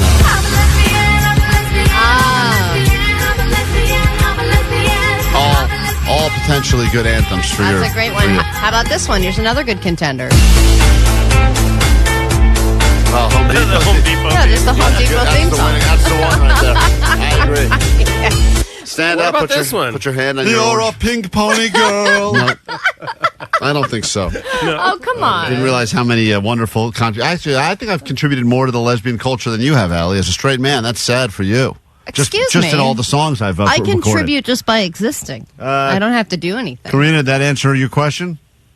Yes, very much. I'm going to play all of them. Great. I'll make you a Enjoy. playlist. Good job. Good job. All right, let me say hi to Tony. Let's get an answer. This is most of the people that have questions for lesbians are just straight guys named Tony. What's up, Tony? Hey, what's up, guys? Sweet David. Sweet Div. What's your question for a living, breathing, flannel-wearing lesbian? My question is, if lesbians are only into women, why do they sometimes seek out women that dress like men or, look like men? Great question. It's a great question. It's because A real it's head scratcher. all of the attraction without any of the negative sides of dating a guy. I mean, if you think about it, the guy always wants to have sex. He never wants to go to the same shows as you. He wants to tell you about all the stupid MMA crap that he's into. And you get to eliminate all of that by dating somebody who has the best qualities of a guy with none of the negative qualities of a guy. Allie, It's really a Not when to win-win. have sex is negative or positive? Well, it's just eventually it's like enough with it. Jesus. But It's like every morning I gotta have it, and night, and lunch. Serious question though. If you're deciding if you're gonna be a dog person or a cat person, you say I'm gonna be a cat person, and then you get a cat and you decide I'm gonna let its fur grow really long, and I'm gonna make it look like a dog and act it like play catch with it and all this stuff. Finally, you go, why don't you just get a dog? It I don't seems know like if comparing lesbians to animals I is think- really I going to think- be helpful To for a this. cat, it does. yeah, to a cat. That's why I said it that way. All right, we have time for. Is this Chewy? We give you the final question in this round of Lesbian. Wait, did you say I'm going to be turning the cat into a dog? This sounds like a great DIY project. Yeah, you could do that. Allie could do that this weekend. D and DIY. Chewy, you're on KROQ. Good morning. What's up, guys? Sweet Div. Sweet Div, what is your question? Question. So I know Allie always talks about how her and her wife have sex and she got lucky and we got to have sex. And I think I speak for everybody when I ask, what is lesbian When I sex? say, You're speaking for me, all right. I got it. what's Go your ahead. question? What is lesbian sex? I don't think anybody knows. I think a lot of people still don't know how lesbian sex works at all. And you know what's confusing is the way that it's portrayed online It is awesome. is yes, sure, for straight guys, it's awesome, but it's not the reality. I don't wanna hear that. I It's don't not wanna- two women that are in bikinis that are all with a bunch of apparatuses attached going, like, that's not what we're Me it doing, is. okay? Happy Pride Month there. And it's also not just a bunch of scissoring. So if you just keep eliminating the things that it's not, eventually you'll figure out what it is. It's a real riddle. Just Here's what it is. So you don't know. Allie doesn't know either. That's Allie's way of saying she has no idea what it actually is. Less either. talking, more doing. That's right. Lesbian sex is buying 2x4s and building a deck over the weekend. That's what that is. Ooh, man, that'll get me there. That gets her turned on. All right, hold on, George. George, we really don't have time for all these questions now, but everyone loves coming out. Everyone loves coming out. Coming out for Allie's Lezbihonest in Pride Month. Go ahead, George. How come all lesbian sex toys resemble the male genitalia? I've never heard it Or ass plug. pronounced Thank you, sir. genitalia. He's getting fancy. He's trying to clean it up for the children. Because Fancy dong. you can some women will wear them because they want to look like they have one, Yeah. and then the girl likes to experience that. But Mhm. also, the shape is also a pleasing shape if you want to be pleasured in a certain way. So you know that's the way God made the shape. Yeah, because men rule. No. That's what you're saying, right, Alan? No. Yeah, I think that's what you're saying. Ugh, am I getting stuck in a conversation with a bad guy again? Yes, you are. Yes, you are. And we'll be doing that for the next 2.5 hours. Oh no! I can't get out of it. Miss Murder, how appropriate on KROQ.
J-Rock, we are Klein Alley Show. We've talked about this before, but we have reached a tipping point in society as it pertains to tipping, specifically because everywhere you go now, you were asked to leave a tip, and it makes sense in traditional places like you go and sit down at a restaurant, but now you go and buy merch at a concert, and they flip the screen around, and they say, on top of that $40 T-shirt you just bought, how would you like to tip? And you're like, but the person just literally turned around and handed it to me, and then they said, we don't have your size. How about a triple extra large? And you go, whatever. Yeah. And that's not necessarily tip-worthy, but there's a debate that is raging currently online because a DoorDash delivery driver was convinced that you should have been received a better tip because of the weather, in which case they delivered. One of the best times to order food is when the weather is crap, which we don't have that often here in Southern California, but when it's bad, raining or whatever else, the idea that I don't feel like getting up and going out, I don't have food, someone will bring it to me. I believe that is definitely additional tip worthy. Wouldn't you agree? If the weather is like terrible. So yeah, this guy, he had posted about how he was like, I drove in a storm to deliver food to somebody, and I would appreciate a better tip if I'm going to drive in bad weather. In addition, if any driver is driving more than 10 miles to deliver your food, they should also get a bigger tip. So the question is, do you base your tip on the circumstances, where the location is, how far they're driving, what the weather is like, and what weather is going to make you tip more versus not? Or do you just base it on what you ordered and just go the price, it's which is 10% what I thought of whatever I got? And I have a friend he's very much, it's $5. Everything's either $5 or $10. Doesn't matter. Like if the order is small, it's a $5 tip. If the order is big, it's a $10 tip. Even if it's like a $200 order? I don't know if he's ever ordered that amount of food. He lives by himself, so I would imagine it's like, do I order a sandwich for myself or do I order... He's not as fast as Klein. Thank you, Jake. Appreciate it. But the reality is, what would be the reason why you would change or alter the tip? Weather would be I would think the main one. Traffic. Okay, if I do order from a place during rush, especially Friday rush hour, and I'm in the valley, but if I order from a place that's on the other side of the hill, I think to myself, that sucks for this person, and I take that into account. I think about it because if there's a place that we're ordering from and I see the little car symbol and it's not moving and it's on the 101, you add more. And then you just keep checking and it keeps being the same ETA, like, same amount of minutes away. You're like, God, I feel bad that they're doing this and not me. Like, they're making all the effort to get the food, and I am not. But also, are they trying to find a different way to go? If they've got a car full of your hot food and they're sitting in bumper to bumper on the 101 and they're not deciding, should I maybe try to go ahead and hop on the service road or take the Sepulveda Pass? Yeah, or but why would they unless they're getting a better tip in advance? But maybe sometimes you can see if they're tipping you better. You're like, all right, I'm going to get there sooner. Everyone knows that feeling when it says estimated delivery time is, whatever, 7:30, and then all of a sudden that jumps to 8:15. You're like, God, that sucks, because your body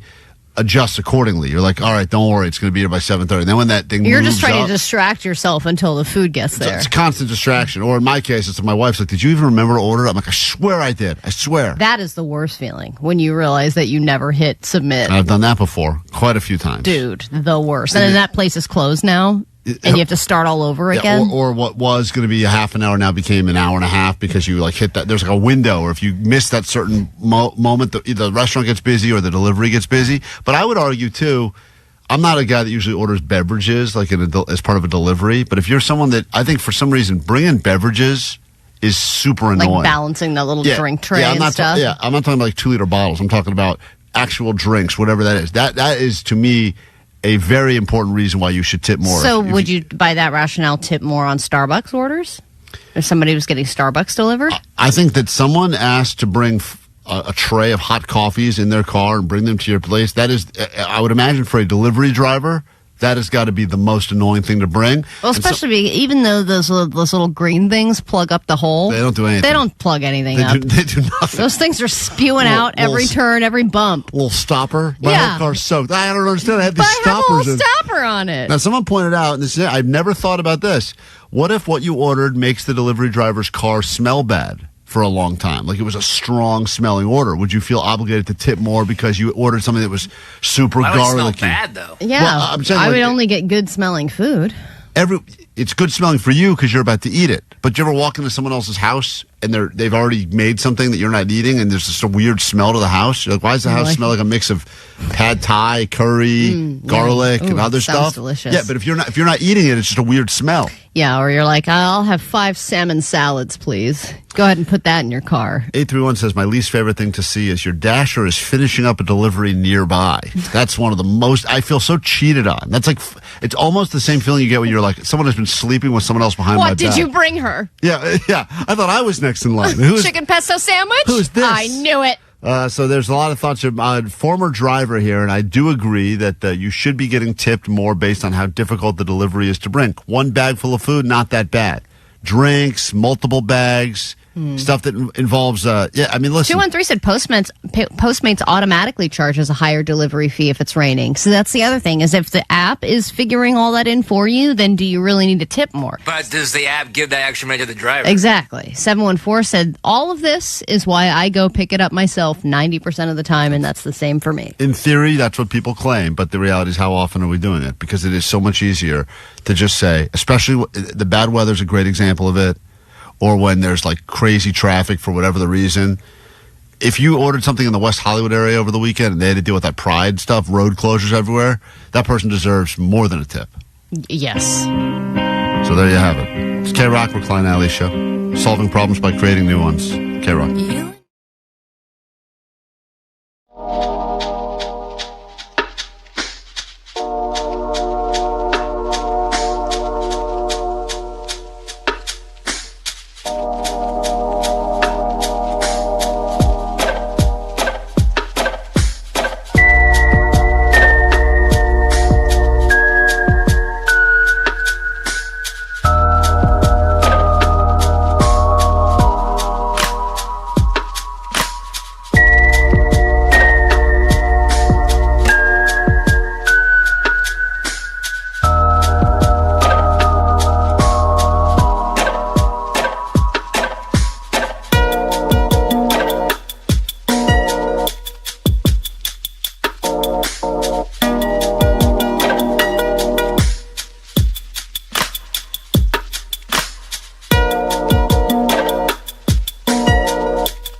being called gross is not fun. No one wants to, even if you know that you do gross things. Because I'm convinced when you're by yourself, everybody does a few gross things by themselves when no one's watching because they think they're by themselves. It's their own shame. I mean, that's when you start picking at your body. You pick, you smell, you sniff. Yeah, if things fall on the floor, you eat them still. But then there is public gross. Public gross is no good. And we believe that there are two people on the show that are both going to be competing for the title that no one really wants, which is grossest on the show. It's time for the gross off. In this corner,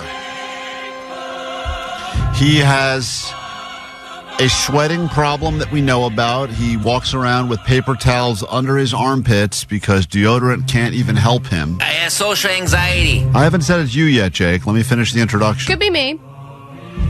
It's Jake. Here's Jake. He's also got some sort of a digestive issue, which he has. Ulcerative colitis. He has a car. Not digestive. It's an autoimmune disease. He's a car.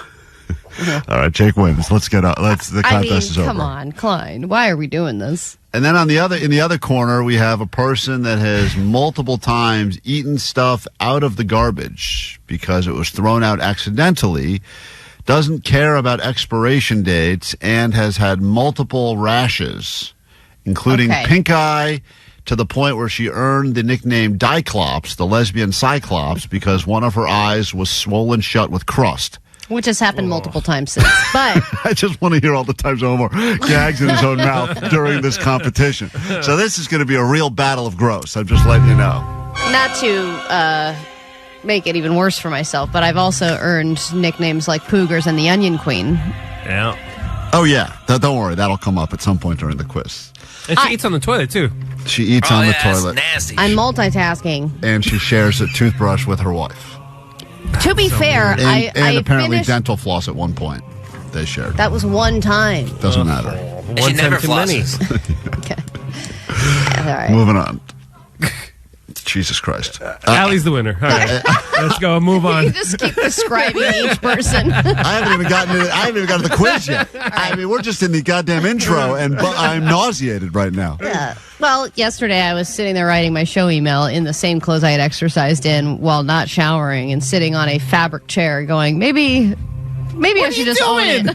Oh, my God. Jake and Allie, write down your answers to these questions, and we'll go through this quickly, and then we'll have a palate-cleansing song, which I think we'll all need at that point. And apologies if you're eating during this, or if you've already had a rough week because of the fires, and who hasn't, I'm sorry to make your week even rougher. Maybe someone will listen to this and go, you know what? Could be worse. I could be Allie or Jake. Question number 1. If you drop food on the ground, how likely are you to still eat it? Can you explain one of the food examples? And what ground? Yeah.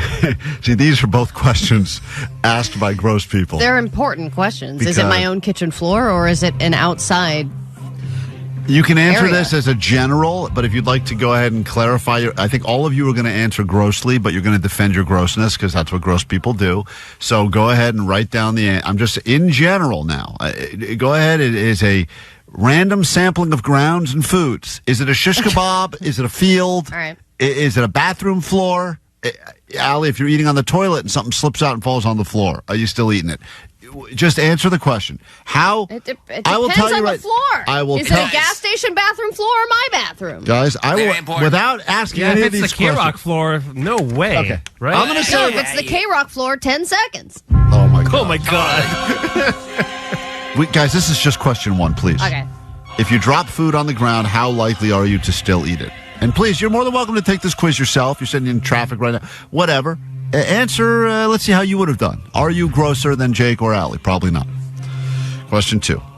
How often do you wash your hands after going to the bathroom? Again, this completely depends on where you are. No, it should not. No, it should not, Allie. How often do you wash your hands after going to the bathroom? Jake, come on. You know what I mean. Huh? Allie's going to get a perfect score on the gross quiz. All right. 323 said the gross off is more exciting than the upcoming NFL playoffs. Didn't Allie admit yesterday she had crabs? Yes, I she didn't did. say I had crabs. I said if you had crabs, you could shave them off. Jake is not Keep gross. up, keep He's up. handicapped. Someone pointed out. Thank you. disabled. Question number 3. What is the most amount of days in a row you've worn the same underwear? The most amount of days in a row. Why are you humming? What, the most amount of days in a row you've worn the same underwear? Camping or not camping? Allie, just answer the goddamn question. Question 4. What do you feel your weakest personal hygiene practice is?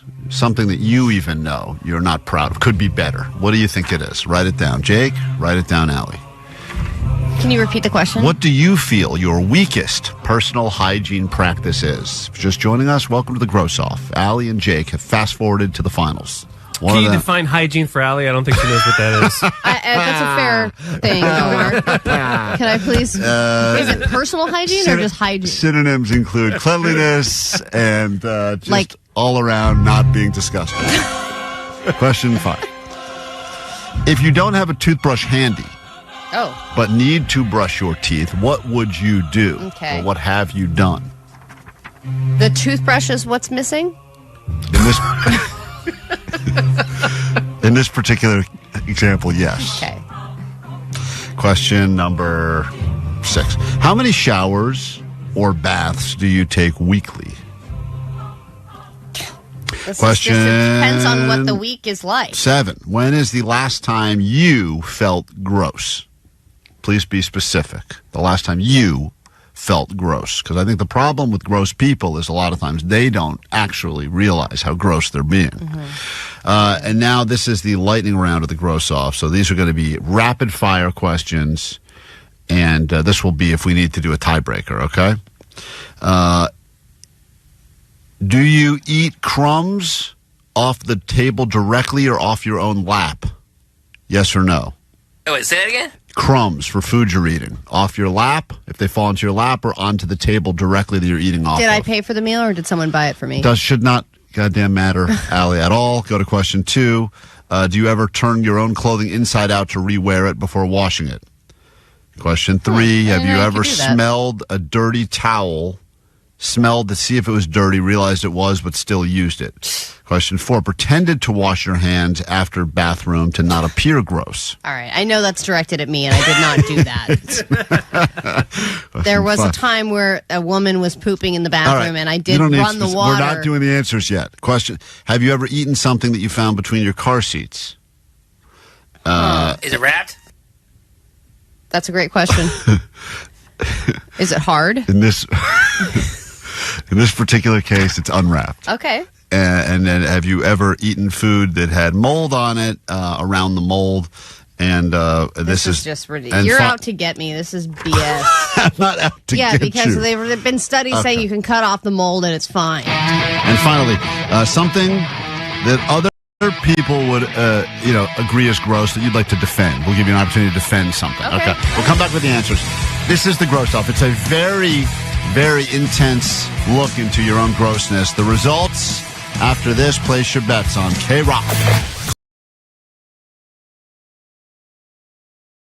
You into some Cali Vibes coming up very soon. Next hour, we'll get you in. Not only will you get in VIP style, you'll be in a very exclusive KROQ high-rise, so you'll be able to see the show better than anyone else.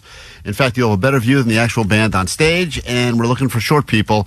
If you've never been able to see a show before or a sporting event because there's always someone tall in front of you, we're going to give you the opportunity as we give you the high-rise access later this morning. And we will make that happen for you soon. Then we get you into the Hollywood Bowl from Mumford & Sons, plus a chance to win a banjo, meet the band, and get some box seats. We'll do that as well. All right, first, though, your news, and it all starts right now. Grab your Adderall. It's time for A.D.D. News. Well, Netflix isn't just covering live events. They're putting them on themselves. And over the weekend, their Tudum event took place at the Forum. It was a sold-out in-person event, but was streamed live for fans who want to know everything about every release date, every sneak peek, every new trailer, every new show that's coming to Netflix in the next year. Tudum, if you have not heard of it, I had not either. It's a showcase of what is to come for Netflix, and all kinds of things were released and announced. They played the first 6 minutes of Wednesday Season 2, featuring the recently arrested Haley Joel Osment. Another trailer for Happy Gilmore 2 was released, a trailer for the new Frankenstein movie with Guillermo del Toro, which looks good. a trailer for Squid Game Season 3, which is, again, the most watched thing. As we learned in the last year, Squid Game is #1 most watched in the entire world.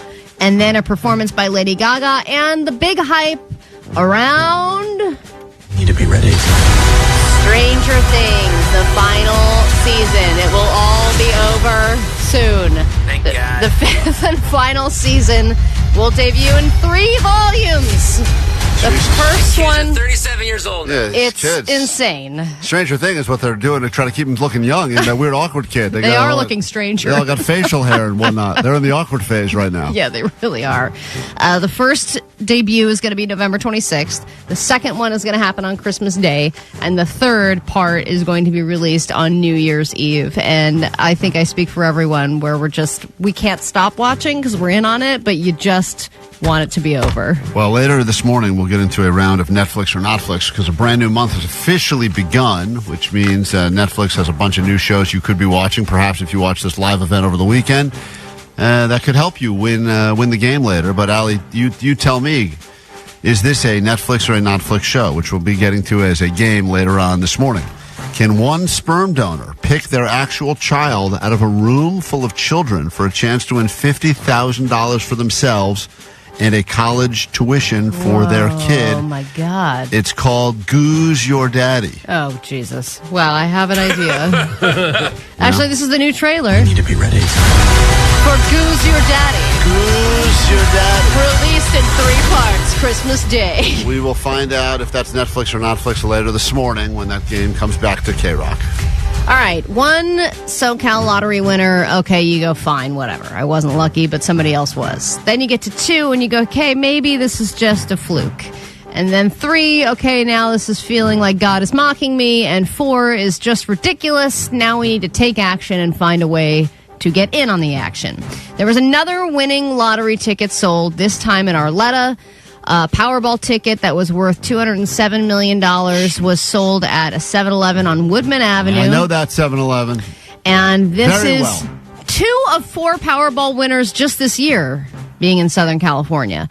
The previous one happened in March when the winning ticket was worth $515 million, and that was sold in Anaheim. And if you backtrack, in 2022, we had Edwin Castro. He set the Powerball record, $2.04 billion jackpot, the highest ever. Then in 2023, at a market near Skid Row, there was a ticket worth $1 billion. And then a few months later, there was another one in Fraser Park sold for $1.73 billion. And then the other ones I just mentioned. How about 3 massive jackpots at 3 places that I have bought lottery tickets at?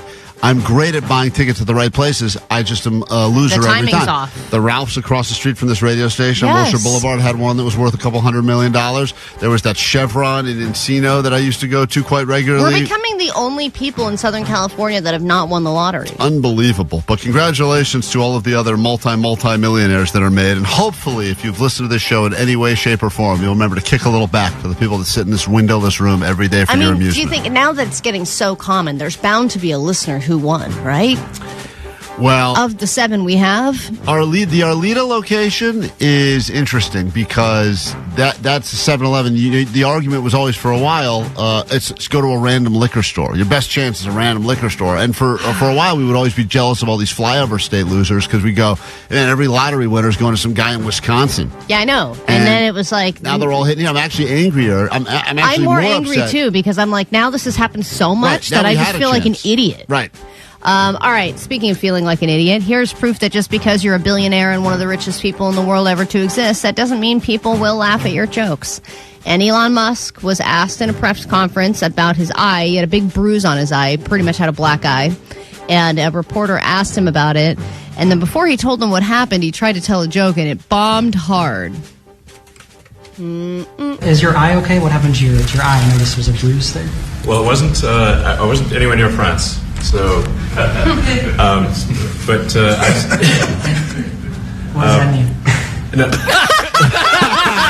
I love that guy. That guy's the best. What does that mean? What does that mean? Oh, it's great. I don't care. This is what the problem with being too smart is that you just don't even understand what you're like. For him, that was probably a really funny joke, and this guy's like, "What is that? What's the joke?" He got though? like 2 courtesy laughs and then silence, and then what does that mean? I didn't notice it. First lady of France. The first lady. So, do you remember that story last week where the Prime Minister of France's wife like slapped him? Sure, I guess. But it was not even that big of a story, Right. and then he's making like a very far leap reference to it where no one really understands. Yeah, no, I was just messing around with the Lex, and I said, "Go ahead, punch me in the face," and he did. Turns out, even a 5-year-old punching you in the face actually does. That was X that did it? X could do it. If you knew X, I saw his mom right now. All right. If you know Elon Musk's kid X, you would understand why Elon Musk has a black eye. What a collection right His name there. is X. That's good stuff X. right there. We get into a brand new hour of the show right now, and when I say that this could be the greatest hour of your life, I actually mean it, because when you hear this audio of Vanessa confusing the gay people at the Pride Parade, it is... I would say borderline harassment. It is... This audio we got coming up this hour is going to change everything. She's out of control, man. She's out of control. Think of the funniest thing Vanessa's ever said, or the most out of 10 you've heard her. Multiply and it. Multiply it by 1,000. It is wild audio. Damning audio. So much so that when we were going through it earlier, she said, "I have to leave the room. I can't hear it. I'm embarrassed." And it is going to be, I'm telling you right now, I don't know if you're almost at your job, in which case usually you turn us off. Keep us on this hour. It will be well worth it when we get to this. It's a brand new hour of the show. It starts right now. Klein Alley Show. 106.7 KROQ FM in HD Pasadena, Los Angeles, Orange County. This is the world famous KROQ. All right, good morning. Welcome to KROQ. Just after 8 o'clock on a Monday, we are Klein Alley Show. Lots to get into this week, lots to give you starting this hour. If you're super short and you've never actually seen a proper concert or sporting event because you're always being blocked by some tall guy in front of you, we'd like to go ahead and change that for you at Cali Vibes this weekend. Get you exclusive access on the KROQ high-rise viewing deck at Cali Vibes. You'll be the highest person at a festival where most of the people will be very high. That's happening this weekend in Long Beach, and that'll be coming up later this hour. Then, at 9 a.m. sharp, we give you your first pair of tickets to see Mumford & Sons at the Hollywood Bowl, June 12th. You'll qualify for the grand prize. Get a load of this. Box seat for 4, signed banjo, and a meet and greet with the band. Having a signed banjo is definitely a sign of... It's a flex right there. It's a flex, but it's a very specific flex. A lot of people have signed guitars, but very few people have signed banjos that they can display in their homes, and you could be one of those people. So we will get to all of that this hour, but the audio that I can't wait to share with you, here's a tease. Originally, it was going to be called Gay or Nay. It was Vanessa interviewing people in the streets of West Hollywood, asking them some questions, and we try to figure out if they were gay or they were just there to support. It turns out the new segment is called Vanessa Confuses Gay People. And here's just some of what we can look forward to. Questioning their own identity. Coming up this hour. Hello, hi. I'm about to talk to a very handsome man. Is he gay? Is he straight? I don't know. Okay, what is the word for Broadway plays called? What is the what? What the what? What the what? Huh? A lot of the reaction you get is them going, "What are you saying?" What is the what? What? Oh man, she is on one. She is I love on it. one. Well, she said she was, quote, hyped. What I think she meant is, quote, wasted. Yeah, she sounds absolutely hammered. Just tipsy. That is not tipsy, Yeah, what you're I've heard. Way past tipsy. Oh, you berate somebody mid-run. Yeah. Oh, my God. Wait till you hear this. It's Yeah. great. wait. One of the gay guys tries to leave the interview, and she grabs You it. got here. Yeah, You handsome man. I can't believe this wasn't reported to the police. It's a hate crime. We'll get to that coming up later this hour. And trust me when I say you'll want to hear it. Lots to go to. Allie's failed camping trip. We'll talk about that next on KROQ.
K-Rock. We are a Klein Alley show, sitting inside of an air-conditioned building because we finally got the AC working here.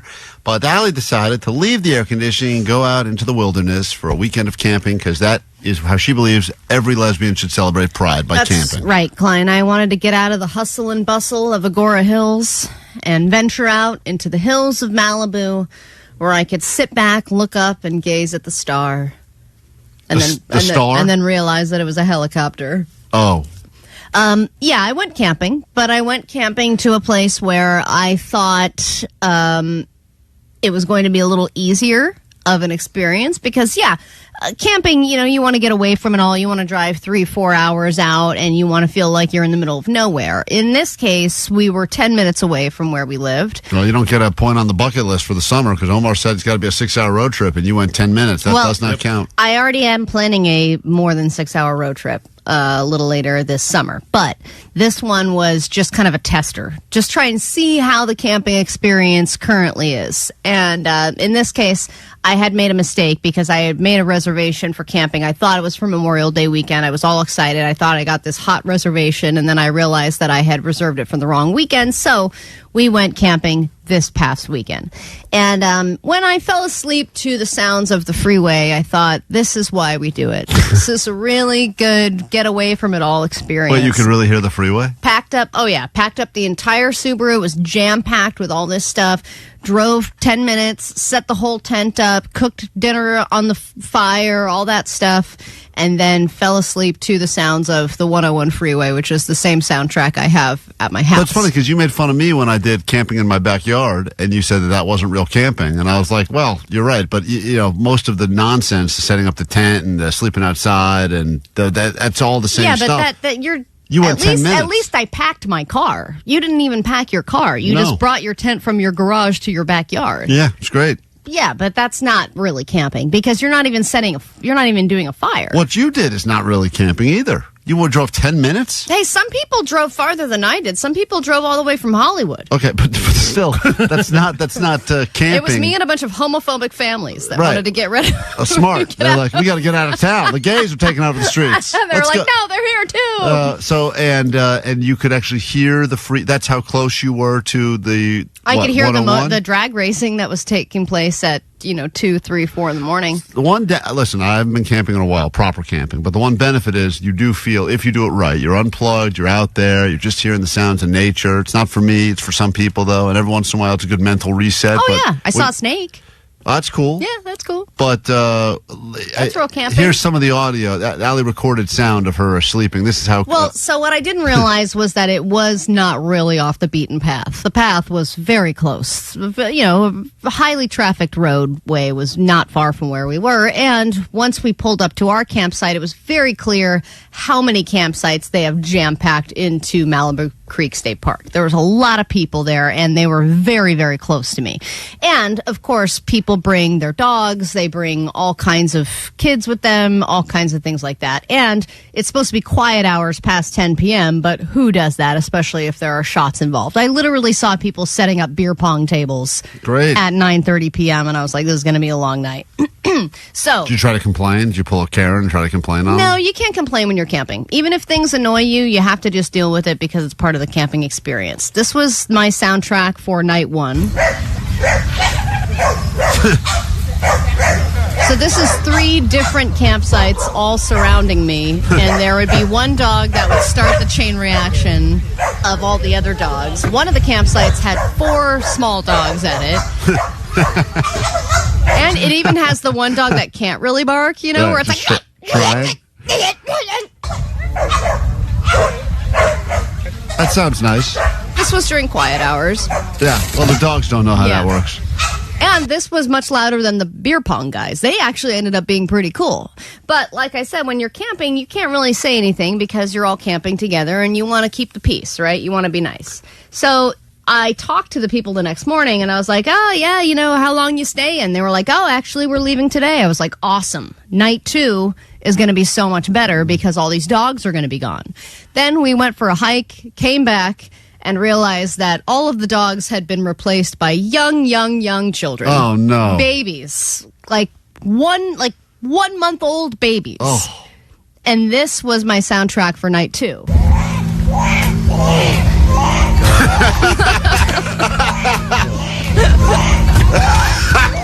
Not even like cute baby crying, like squealing pig baby crying. Are they trying to put that baby in the fire? That's what it sounds my like. God. Jesus. You want a cherry? That was her solution, was giving the baby a cherry. Give that baby a boog, man. Yeah. It was absolutely insane. Oh, another great camping success story for you. Hey, but you know what? I did bring up a lot about what constitutes real camping, because there were people I saw that had full-on twinkle lights installed around their entire site. They had a big screen projector set up with a big white screen. They had put chairs all around. They had speakers set up, and I'm going, this is not camping. Well, it's like the same thing we talked about the beach people. When you bring an entire living room to the beach, yes, I'm super jealous of that setup you have, but also at some point, why did you even bother coming to the beach? You've now created a 4-wall room with a TV inside of it. And some people have their full-on, like their tents are so massive that they have literally put full-size mattresses inside the tents and bedding and everything. So you believe part of the camping experience is there has to be a certain level of roughing it. Yes, and if you're setting up your own sink and cooktop and everything, and it's like you have a whole kitchen that you've set up, then it's not really camping because you're not really roughing it. You're just recreating everything in the woods. I think that's the thing people like doing. Those people, that's what they like, being like, look at this great, I've created an entire infrastructure. Look how like real life this is. Yeah, but which seems unnecessary, especially if you could drive home. Like did you have to squat and go to the bathroom in the woods or in your poop bucket? Oh no, or they had full-on bathrooms that were automatic flush. Oh, really? Automatic flushing toilets. But I thought when you originally found out that this was so close to your house, you're like, the benefit of this is if we have to go to the bathroom, we can just drive home and go to the bathroom. Oh, in the morning I was able to go home and shower. It was great. That's not cute. But see, already that right there, to me, means what you did was not camping. If you're driving back to your house to shower and then going back to the campsite. Yeah, but Klein, I brought my own sleeping bag from when I was 8 years old. I still have that sleeping bag. Still never washed, Klein. I brought a Swiss Army knife. I cut open all the popcorn that I brought that I got from Costco, cut it open with my old Swiss Army knife. Right. That means that I'm actually roughing it. I cooked over the open fire, not just some grill that I bought at REI because I can't afford it. Sounds like Allie went camping at an animal shelter, says the text line. Allie's becoming a camp snob now that she survived the river. Oh no, river lady's back. Yeah, oh boy. I slept outside, man. I bet you Allie was sitting by the fire. And I paid someone to cook my food for me. Did you tell any of your stories for people that were camping about when I was on the river? Did you do one of those stupid things again where you brought up? Yeah, I tried, but then I couldn't hear anything over this. I said I was in the Grand Canyon. Yeah. No, I was really roughing it. I saw spiders and snakes. If you think that sound is annoying, you just wait till what we have for you next. It's Vanessa at Pride, and it will blow your effing mind. That's after this, KROQ. Yes. This is Marcus from Mumford & Sons. It's Banjos in the Bowl with Mumford & Sons. Listen to KROQ at 9 noon, 3 and 6 to pluck yourself some tickets to Mumford & Sons at the Hollywood Bowl June 12th. I will wait for you. The people been down so long. You'll instantly be entered for a chance to win the grand prize. A private box for 4 at the show. Meet the band and maybe ask them for some pointers on playing your new signed Mumford & Sons D-Ring Banjo. It's alright. It's not amazing. You'll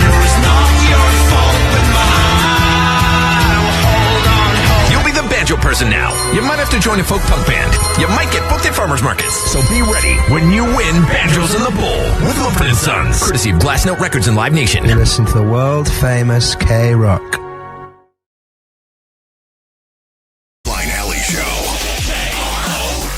Hygiene is their worst enemy on KROQ. It is Klein Alley Show, and we are about to get to the exciting conclusion and determine who will wear the sash of shame known as the grossest on the show. It is the gross off. Interesting when people from the 24/7 news station are walking by our studio now. They've been covering these fires nonstop every day, and they are eavesdropping in on the gross off that is happening here at KROQ. And they are looking at us, feeling bad for us in here.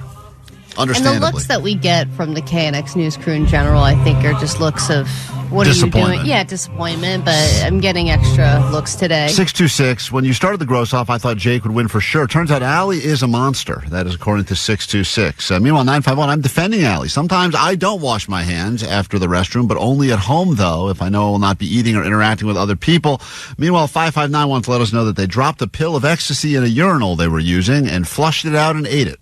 Cool. So that person is continuing. I would argue that I am being honest, and a lot of you will probably lie to others about your cleanliness and say, "Oh yeah, I wash my hands after every single time I use the bathroom, even when I'm in my own house." Lies. Bob, before we get to the conclusion of the gross off and get the answers, what do you want to add to this? Go ahead.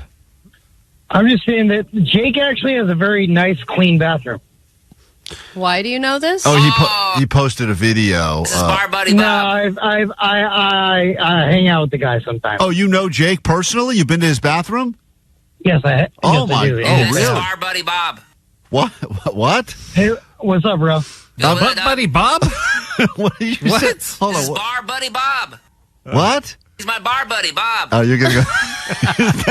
All right. Hi, bar buddy Bob. Thanks for joining us on the show. You met Jake at a bar? No, I've known Jake actually I did meet Jake at a bar. God, there's a great video And of he him took trying you to back to his jump place? over a dumpster back in like Christmas of like 98, or not 98, 2018, whatever year it was.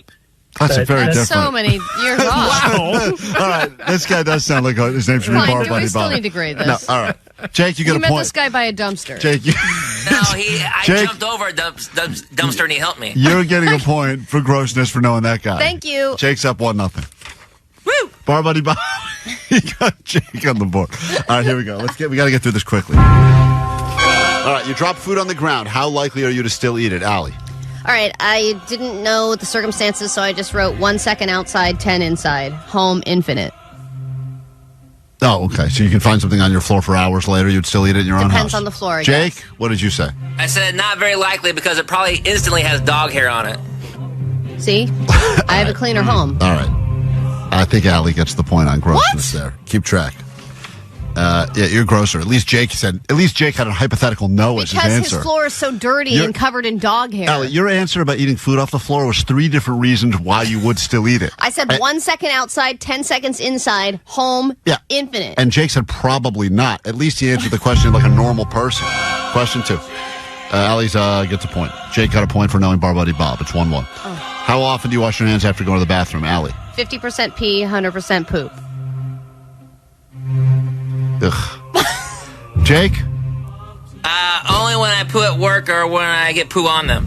Oh, man! Dude! Oh, my God! It happens rarely. Jake gets a point. Oh, see, I don't feel the need to wash my hands because I'm not making a mess of myself. I don't make a mess. All right. You have a rule that you have to wash your hands if you get poop on them. Occasionally you break through the toilet paper. Vanessa, you Sometimes you have a breakthrough. Vanessa, you keeping score? Yes, this is gross. What's the score right now? You gotta 2-2. Okay. What? It is not. I don't have 2 points. 2 poo. I have 1 point from the first question. What is the most amount of days in a row you've worn the same underwear? Jake, you can start this time. I think like 2 or 3. I had the same answer. Give them both a point. By the way, he's the one with the sweating problem. Yeah, but he should be getting the point for that. Top, not sweating down below. I also think guy re-wearing underwear does not carry the same weight as woman re-wearing underwear. If I am not doing anything but sitting for the entire day, the worst thing there's you could be literally doing. no reason. And if I fall asleep and then wake up, I'm not going to waste another pair of underwear. Didn't you tear through University of Pink on the back of your underwear? Didn't your wife Those have things are not made of durable material. Didn't your wife have to have an intervention because all your underwear was covered in holes? She did purchase new underwear for me and new socks for Christmas. Vanessa, what's the score currently? I like 2-3. Ali is least gross than Jake. Question 4. If you don't have a toothbrush handy, excuse me. What do you feel your weakest personal hygiene practice is? Kleenex etiquette, because I will use a Kleenex until it has no more corners, and then I'll put it in my pocket and forget about it. Oh, okay. And then usually it'll end up in the wash. It's like a dusty snot rag. Yeah. Jake? I practically never wash my hair. I just rinse it with water. Guys, come on. What are we doing? Give them both another point, guys. What? Why do I? Not even soap, Jake? No, I don't think you need it. I think the natural oils is good for it. Always? Jake, you think that's why you smell like an old bicycle? This is why. That's a good smell. No, it's not. That'd be a good candle. No. Old bicycle. If you don't have a toothbrush handy, but you need to brush your teeth, what would you do? Jake, you can go first, I Jake. use mouthwash. Allie? I go toothpaste finger. Oh. What's wrong with that? We've all done toothpaste finger, but as a lesbian, toothpaste finger is I do totally 2, different. sometimes 3 fingers. Depending on how horny you are. Allie does toothpaste fists sometimes, anniversaries. All right, I don't know. Elmer, I can't even decide because it's like they're both grossing me out for so different reasons. I mean, I feel nauseous in my mouth. Jake does not wash his hair, ever. Give him the point. Well, when I cut it, because it has like hair We're in on it. a different question. What? This is the gross off on KROQ. Guys, this is a much-needed distraction. Thank you for this. Needed this. I'm nauseous but laughing. They're both gross. Give them both the sash. Make them wear it together. They'll sweat through it. These are all good suggestions. Allie, you gross girl. Thank you. That's 314. Go to question number wherever we are. How many showers do you take weekly, Allie? 3 to 4. Jake. 7. He has a sweating problem. Allie, you get Don't the you point. work out every day? I work out most days. You've done hot yoga and not showered afterwards. You Oh, told my us. God. No. On days I do hot yoga, I shower right after. When is the last time you felt gross, Allie? Now. That is correct. Jake? It was like a month ago when I forgot to brush my teeth in the morning. I asked Johnny for mouthwash. He didn't have any. Ew! Oh, you've been gross so more recently than a month ago. I just No, you Your said when I answer felt should gross. also be now. That's not the question. The question is when I.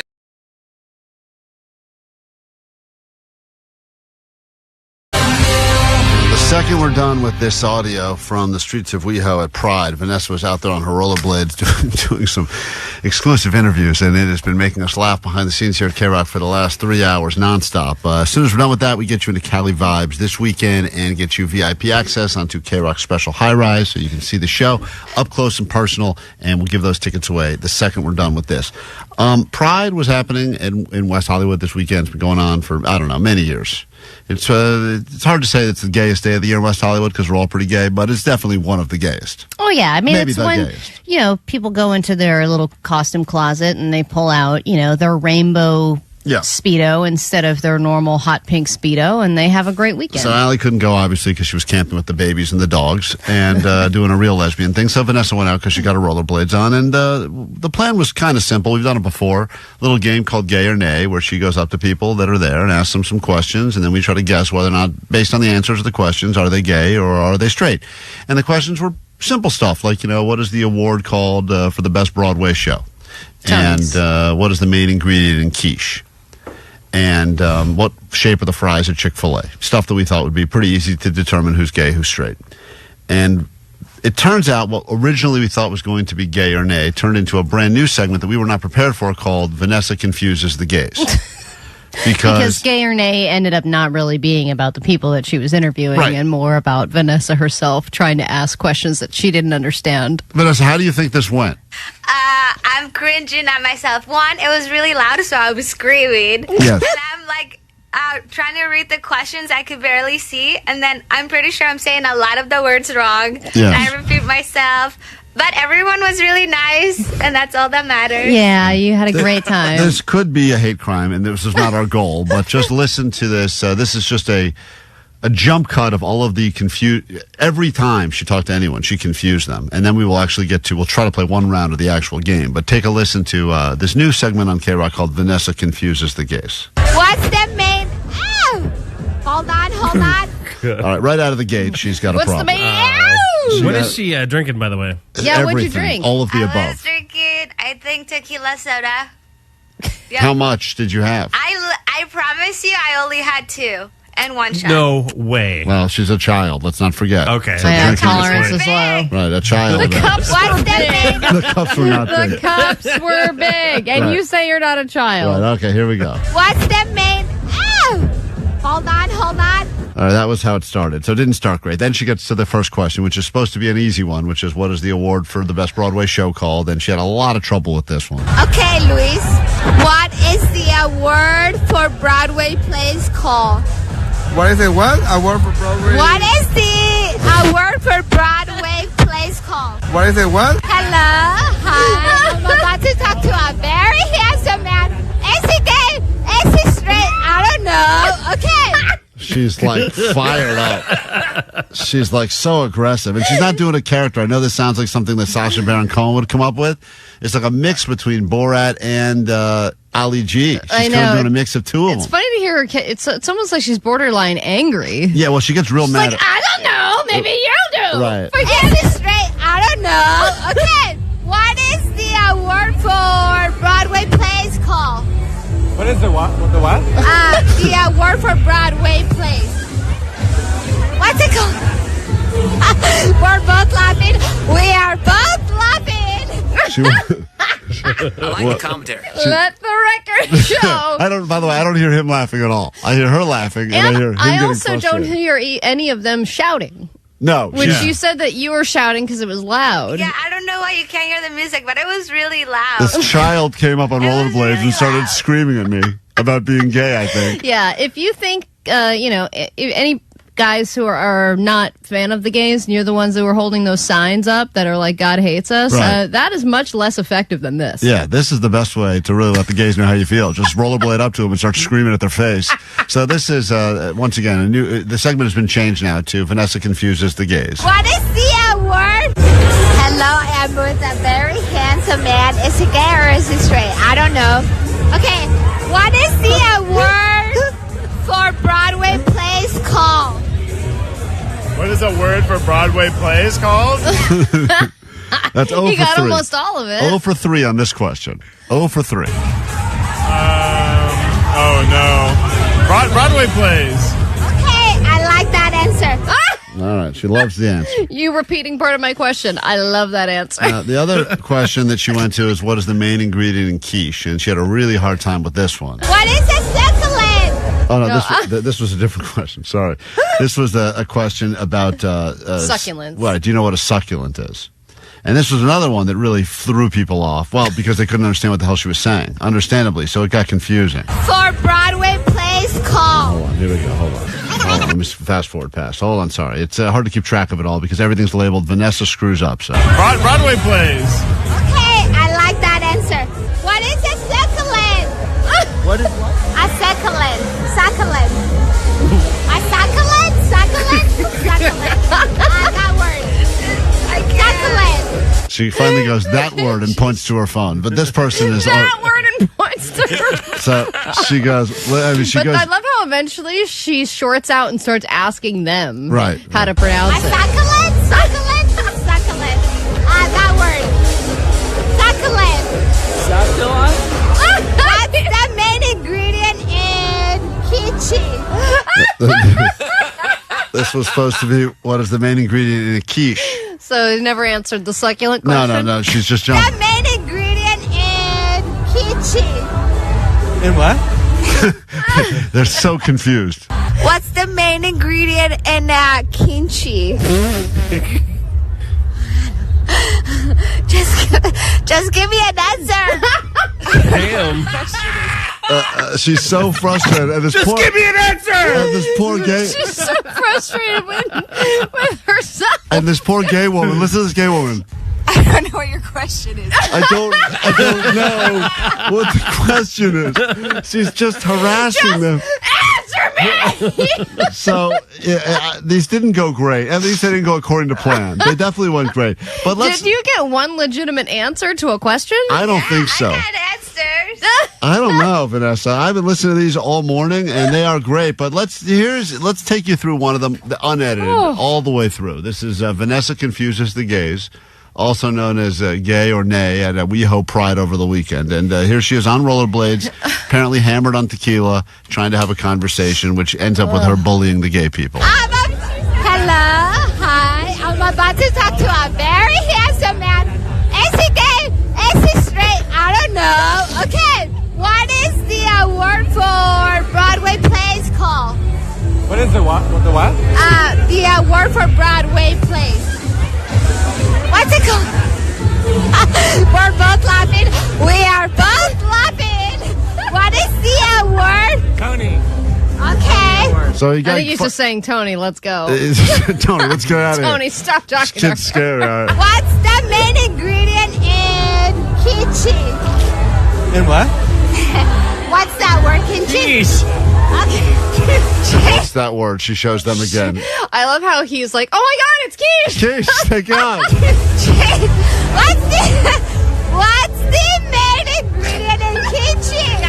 Okay, what is it? What is it? Egg. Egg. Okay. So this guy, don't know. She doesn't know. He got 2 right though. This guy, by the way, definitely gay, right? You can tell already. Yeah, I think everyone she talked to most. Yeah. From what I heard. Okay, wait. Who are the She's trying to walk away. Yeah, so the guys are trying to leave her at this point. I mean, It's egg. I don't know. Run! Just get out of here. This kid on rollerblades is yelling at us. Okay, wait. Who are the Knicks playing? She's asking She sounds like she's dying. the question is who are the Knicks Who are playing? the Knicks playing?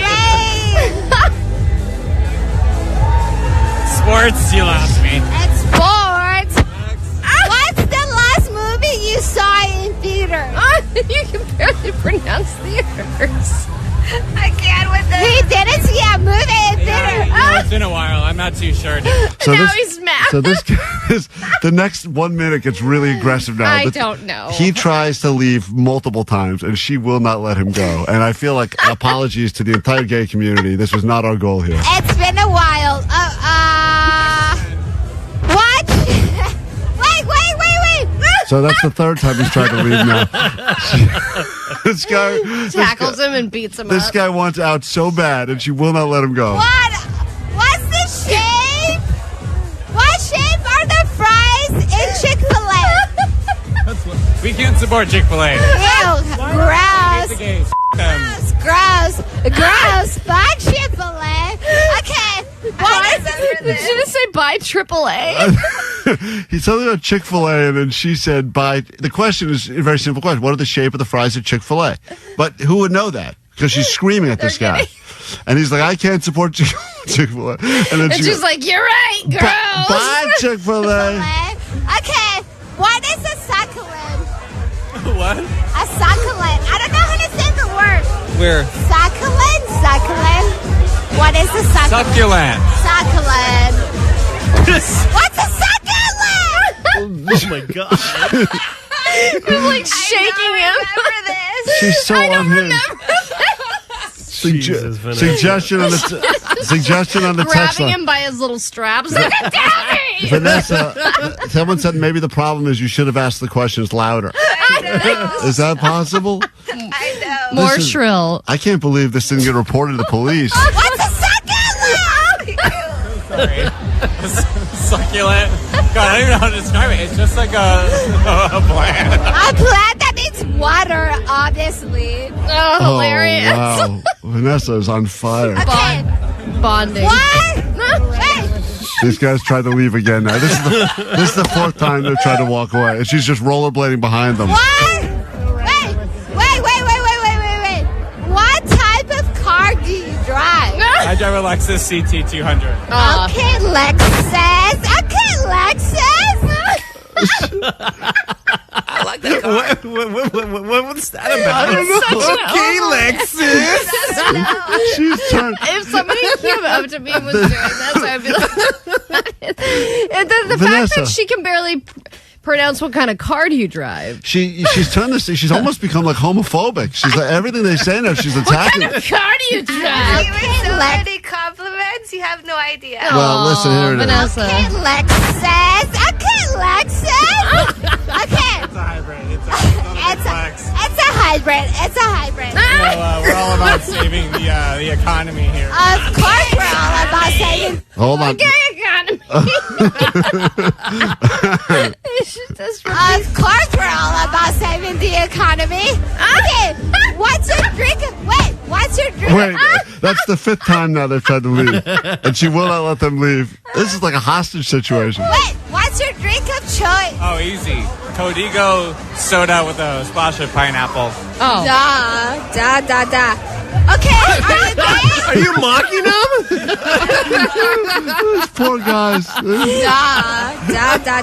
Okay, are you gay or are you straight? I'll leave that up to y'all interpretations. No, tell me, are you? No. Oh no. Oh. I do not accept your... So he said, babe, it's clear. I mean, the guy couldn't be any gayer, right? But she's like, you know. Well, yeah, that drink tell of me, choice. are you gay or are you straight, man? Because I'm about to. We bat for the rainbows. Okay, rainbows. Gay.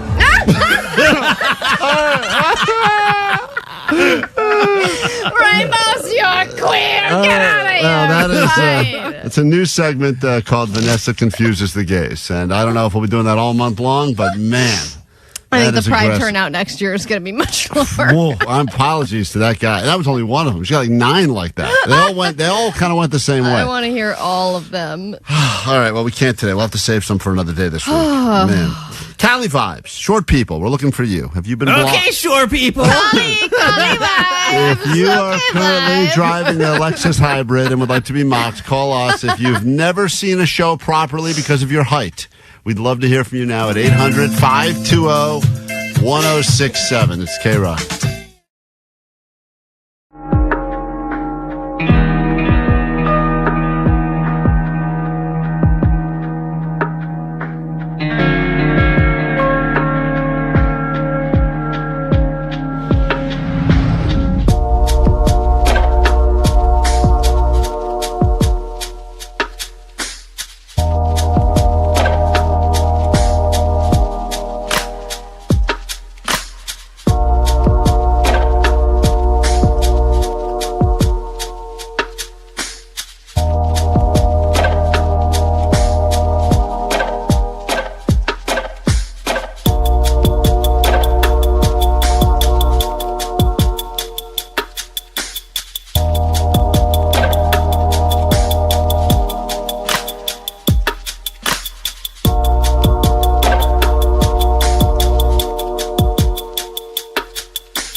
We are streaming live on YouTube right now. If you want to see the show, we're also live on See the KROQ. tears. Maybe you're listening to us on a podcast after the fact, in which case we're probably already taking naps.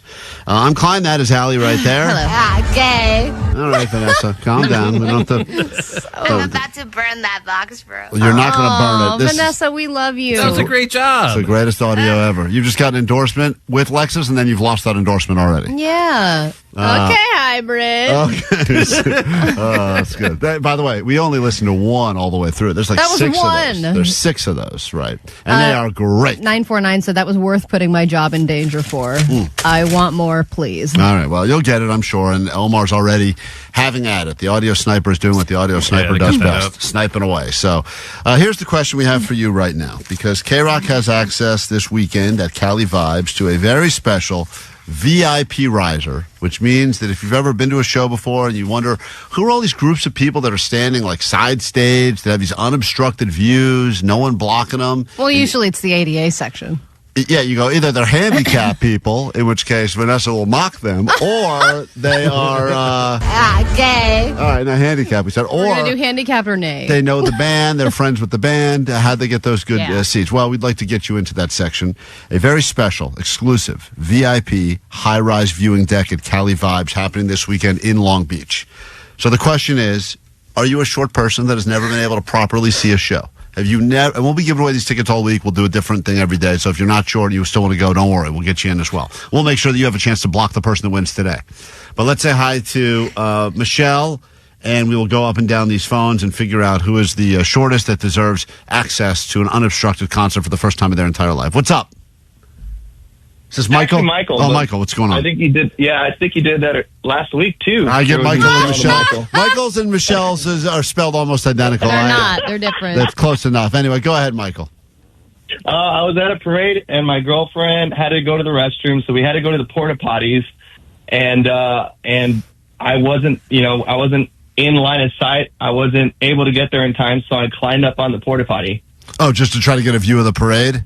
Yes. Yeah, that's how bad That's it hard is. to climb. When you're a short person, or when you don't have the ability to see through things, you have to get creative, and sometimes that means you're sitting on top of a giant box people are crapping in all day. Yeah. It's just sad. That's not what you were trying to do. But I'm amazed at the creativity that short people have and ways that they get around, the obstructed viewing. And because I don't even know how I would begin to climb a porta potty. More likely, you try to convince a friend, can I hop on your shoulders? And if two Right. short people Help me up. take turns, They can almost equal one person. they can. with Yeah, a right. trench coat. Right, you got to get a big trench coat. Then they can get into an R-rated movie. Hey, Jasmine, how tall are you?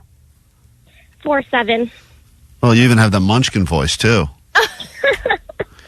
Thank you. Yeah. What are some of the many shows you've been to but never seen in your life? Out of curiosity. Recently, I've been to a lot of EDM shows, including Yuki, but the first big one that I ever went to that I couldn't see, and I was so upset, was the Beastie Boys.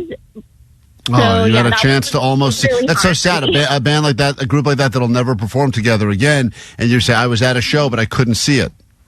Exactly. That sucks because you bought the ticket and everything. Yeah. And you're like, all right, this is going to happen. One of my favorite bands ever. And then the whole time you're thinking, why did I pay for this? Because I'm just listening to it. What's interesting is that, a lot of times at sporting events or at shows, you can buy cheaper seats that are, quote, in the obstructed view area. But if you're 4'7", every view for you is obstructed view. But you're paying full price tickets, which is interesting if you think about it. Should tall people pay more and short people pay less at all events because they're probably going to have obstructed views? Or should you get a seat in the front? Like you get a better seat if you're short because you know that you're going to get a better view. And the people that are tall have to sit farther in the back. Gonzalo, explain why you deserve an unobstructed view at a Cali Vibes show, VIP style, this weekend. Man, because I'm not that tall, and the last show that I couldn't see, I was at face to face, man. I had to stand on the bar stools in the back. I was drinking, so I was trying to steady myself so I didn't fall. It was terrible, man. You don't want to try gay. No. All right, Vanessa, relax. Stop it. Let's delete that. He's Nope, just calling, never. Don't call his story gay. It's a nice story. You have to find a nice hot guy to get on his shoulders. Julie, Hi, good morning. what show did you almost see but you didn't because you're too short? It was System of a Down. I had to wear high heels, and if I don't wear high heels or get all the way in the front of the floor, I can't see because I'm 5'1". Mm-hmm. 5'1" with the heels or without? Without. Okay, so you put the heels on, you get a little bit more. But what do heels really get you, ladies? Well, What and is- who wants to wear heels at a concert? Then your feet hurt all night long. Yeah, but you look hot. It's so true. Right? Okay, so yeah. And then that show you didn't see or you did see? I got to see a little bit when I was getting lifted out by security from the pit. Oh, there we okay. go. They're like, I'm just going to get thrown out so that I can see. Yeah, just lift me higher on the way out. Marissa, we're talking to people that have unfortunately lived their entire life obstructed view because of their height. Yes, Marissa. Hi. Good morning. Good morning. I mean, this has been a 20-year problem. I remember a show 20 years ago. I saw AFI, and I'm constantly getting stuck behind tall men with long, sweaty hair. And it was in my face. Or when they were hipster hats. Remember the hipster hat phase? Every guy was wearing a big hat. Yeah, but think about it. If guys have long hair, sweaty hair, it does fall in the face of this. So you spend most of your time at shows with guys' long, sweaty hair in your face?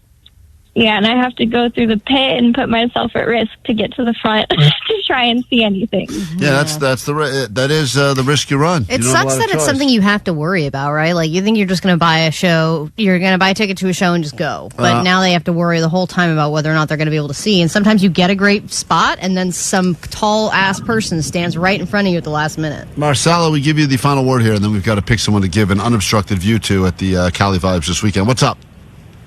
Hey, so yeah, I just went to SZA and Kendrick Lamar last week with my best friend, and we paid $600 for floor seats, and we were in the back row, and I couldn't see anything. I had to look up at the screen the whole time. I might as well have been a nosebleed. Oh, man. All right, those are nice tickets, and you think for $600 you'll see something. I know, but then you feel like, and even these more intimate shows that are happening now, you're like, oh, cool, yeah, it's a smaller space, so I'll have a better view. If you're that short, even if you're not that far back, you can't see anything. All right, we got to make a decision, but I feel bad leaving all these short people on hold that we can't even say hi to, but we do have unobstructed view in the special KROQ high-rise section for listeners. We'll be giving away tickets all week. If I don't pick you up today, don't feel bad. We'll give you a chance tomorrow in a totally different way. Cynthia. Hi. Hi, what's your deal? 5 feet or barely 5 feet tall. My friend got me free tickets for the Gwen Stefani show, and I pretty much missed everything. What were you looking at instead of Gwen Stefani? The bars, people in front of me, so. All right, Allie, we've heard a lot of stories. I think the girl who had to get carried out by security at System of a Down. I mean, that's like, she worked hard to get in the pits that she could see, and then the only time she could see is when she was being escorted out. Aaron, this is truly the final word. We're way behind, but go ahead. So I was on my daughter's East Coast trip for 8th grade, and we went to see Wicked in New York, and I couldn't see, so they had to get me a booster seat. You're an adult, and they had to bring you a booster seat? Yeah. Oh. And I have a booster seat in my husband's truck because I can't see over the steering wheel. Oh, man. So you just have one on the ready? It stays in his truck. What show were you at? We went to see Wicked in New York. Gay. All right, Vanessa. It's just Broadway. All right, Allie. Listen, we've heard a lot of sad booster stories. Seat. Come on. Hey, congratulations. You've gone from booster seat to the KROQ VIP high rise. You will be enjoying from the viewing deck at Cali Vibes an unobstructed view for maybe the first time in your entire life. Don't even bring your booster seat, all right? Oh, my gosh. Thank you. Congratulations, and thank you for all of the wonderful cookies and lollipops you've made us over the years. Hold on 1 second. We'll come right back with a little A.D.D news, and then we have the prize you're after. 4 tickets, or potentially 4 tickets, and a box at Hollywood Bowl from Mumford & Sons. That's all coming up. Klein Alley Show.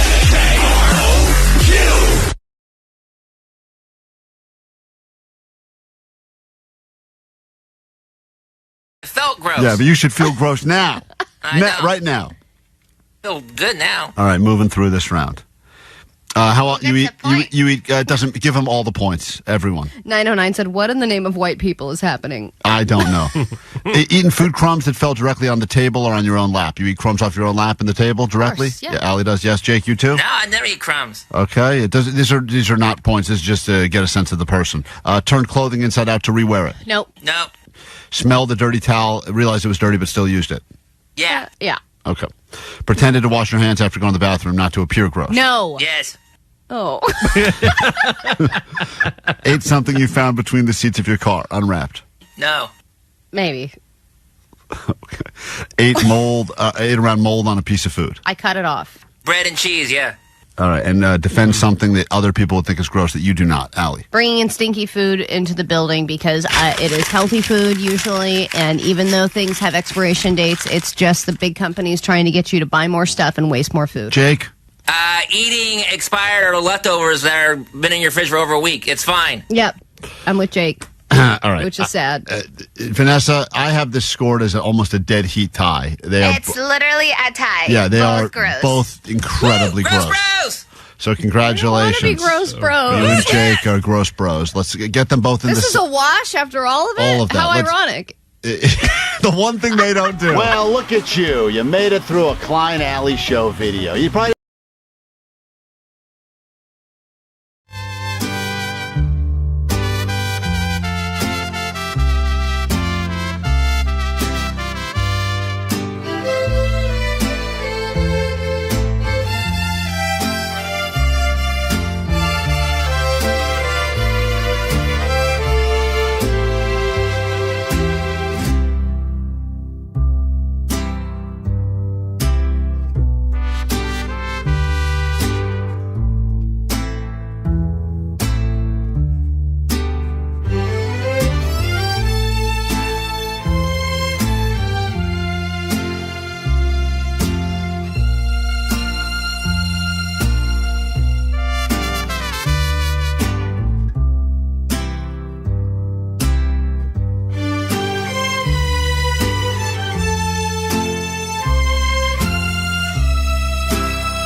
Klein Alley Show, about to start drinking some tequila in here with Mr. Suave Agave. It was nice enough to come in, listen to the show, heard us talking about tequila. So look, he can school all of us on good versus bad. And Cinco de Mayo just so happened that we were going to have him come in Monday regardless. Just so happened it seems like a theme show now. Yeah. And also we should point out Vanessa had a birthday over the weekend. We all forgot it, except Allie. She remembered but didn't send a text. That's right. Which is even more messed up than forgetting altogether. Not more messed up. Vanessa was going to be blindfolded for this tequila taste test. But the sad part is we didn't even have a blindfold, so she had to take Jake's dog's I don't mind Kibby. bandana.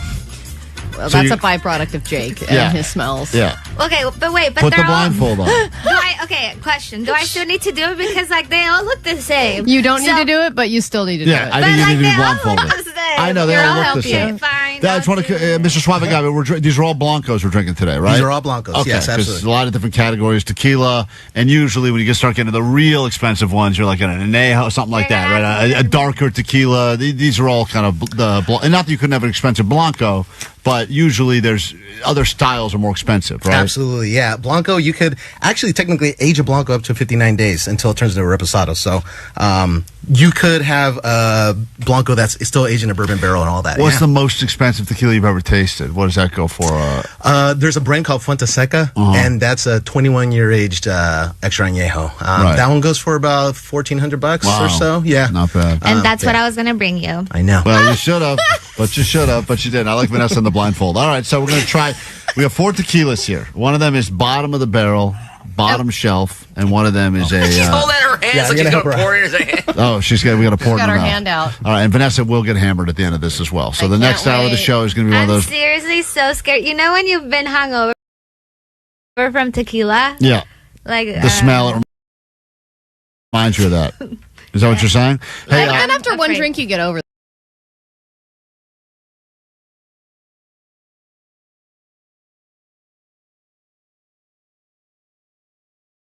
that. Omar, play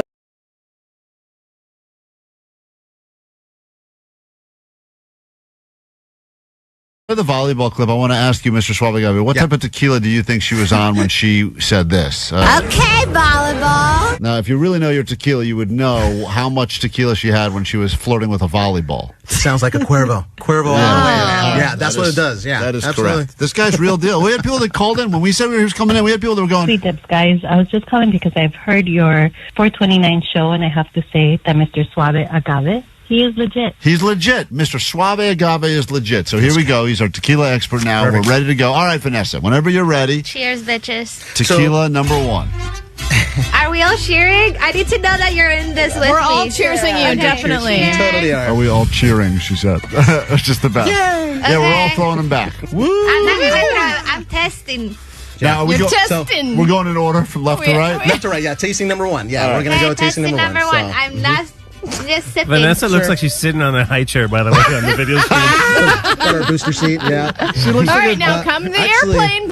It looks like a child that we're trying to give medicine to. I actually wanted to make sure I do need to check your ID before I serve this. I'm so sorry. I'm 34. You probably should. Check it out. All right. You want to put this in a bottle, Vanessa? Go ahead. No, throw it. okay, I did it. Is that number one? So Number you're one. off to 2. Number one. She just did number one. You Oh, guys she already did number drank one. Yeah, Hold on, let's here we go. go. Let's That's all hard to dive keep in. up with Vanessa Oh, already. yeah, no, she's We're going just wild. going boom, boom, boom. All right. One is down the hatch. All right. We're One going is down. I took a sip. Okay. Oh, you're not throwing these down like shots? No, I I'll did. die. Of course, you have to. man. And by the way, I noticed these are all warm. Yes, you want to do a tequila at room temperature. You don't want to do it chilled. Really? When you do it chilled, it actually nullifies a lot of the flavor. That's good advice. Which there, is the reason why people drink it chilled. So it's like, it's not so strong. I don't need a lime because. Right. Oh, interesting. But you would agree that the tequila is the most fun type of drunk a person can get. Oh, you better believe it. Oh, All yeah. right, number 2. Oh, well, here she goes. She's already. I'm not saying I'm drunk, but I feel it. Vanessa is like a hammered baby. Vanessa, thoughts on 2? It's just getting 2 milk is drunk. really sweet. Number 1 tasted like rubbing alcohol, and I hope that one's on mine. I think that's the one you brought us. Number 2. Number 2 is sweet. Oh, So let me tell you something, too, is that. it's sweet. What do you want from me? That's exactly my thought. What do you want from me? Right. She's already getting belligerent. Do you think any of these tequilas you brought us would use her quotes on the bottle after she says these wonderful things? It's sweet shrug. Is that It's sweet. I don't know. Well, here's the thing: is that as you guys are drinking it, and this thing about tequila is that when you do You taste feel it, it in your body. you do feel a nice little warm and toasty. But She's hammered right now. the more you day. taste it, the more you're gonna get the flavors, and more smooth it's gonna be. She's got her Also because hand of the little out toasty. Oh, there you go. You gotta watch Vanessa drinking tequila on the YouTube right now. She is already about to fall off her high chair, and Mr. Suave Gavi is putting the third All one right, number 3. You better be drinking. Cheers. in. Cheers. 3 is going down the hatch. Here she goes. No? What do you not? What do you not like about? Her face. Oh wow, we got a real Are reaction. you on sure this you don't want my face? No. Because my face is saying everything. Put the blindfold back on. I don't know why we needed the Okay, blindfold. so number 3, it's smooth, but I still feel that, yeah, it's smooth. That's all I gotta say. You did the tasting in Mexico, though, right? How did they teach how to do it? How to drink it? You're supposed to breathe in, breathe out, all that, right? Yeah. Did you just do that? You No. forgot, I know. No, sir. Okay. Do See, it see that? again. Yeah. Which Gotta one was practice. number what you- 3? I actually like 3. I like 3 too. I think Okay. 3 maybe the little peppery. Inhaling. Yeah, right? 3, I think maybe the best one so far. So far. But let's figure if any of us know the worst one versus the best. Mm-hmm. That's the question.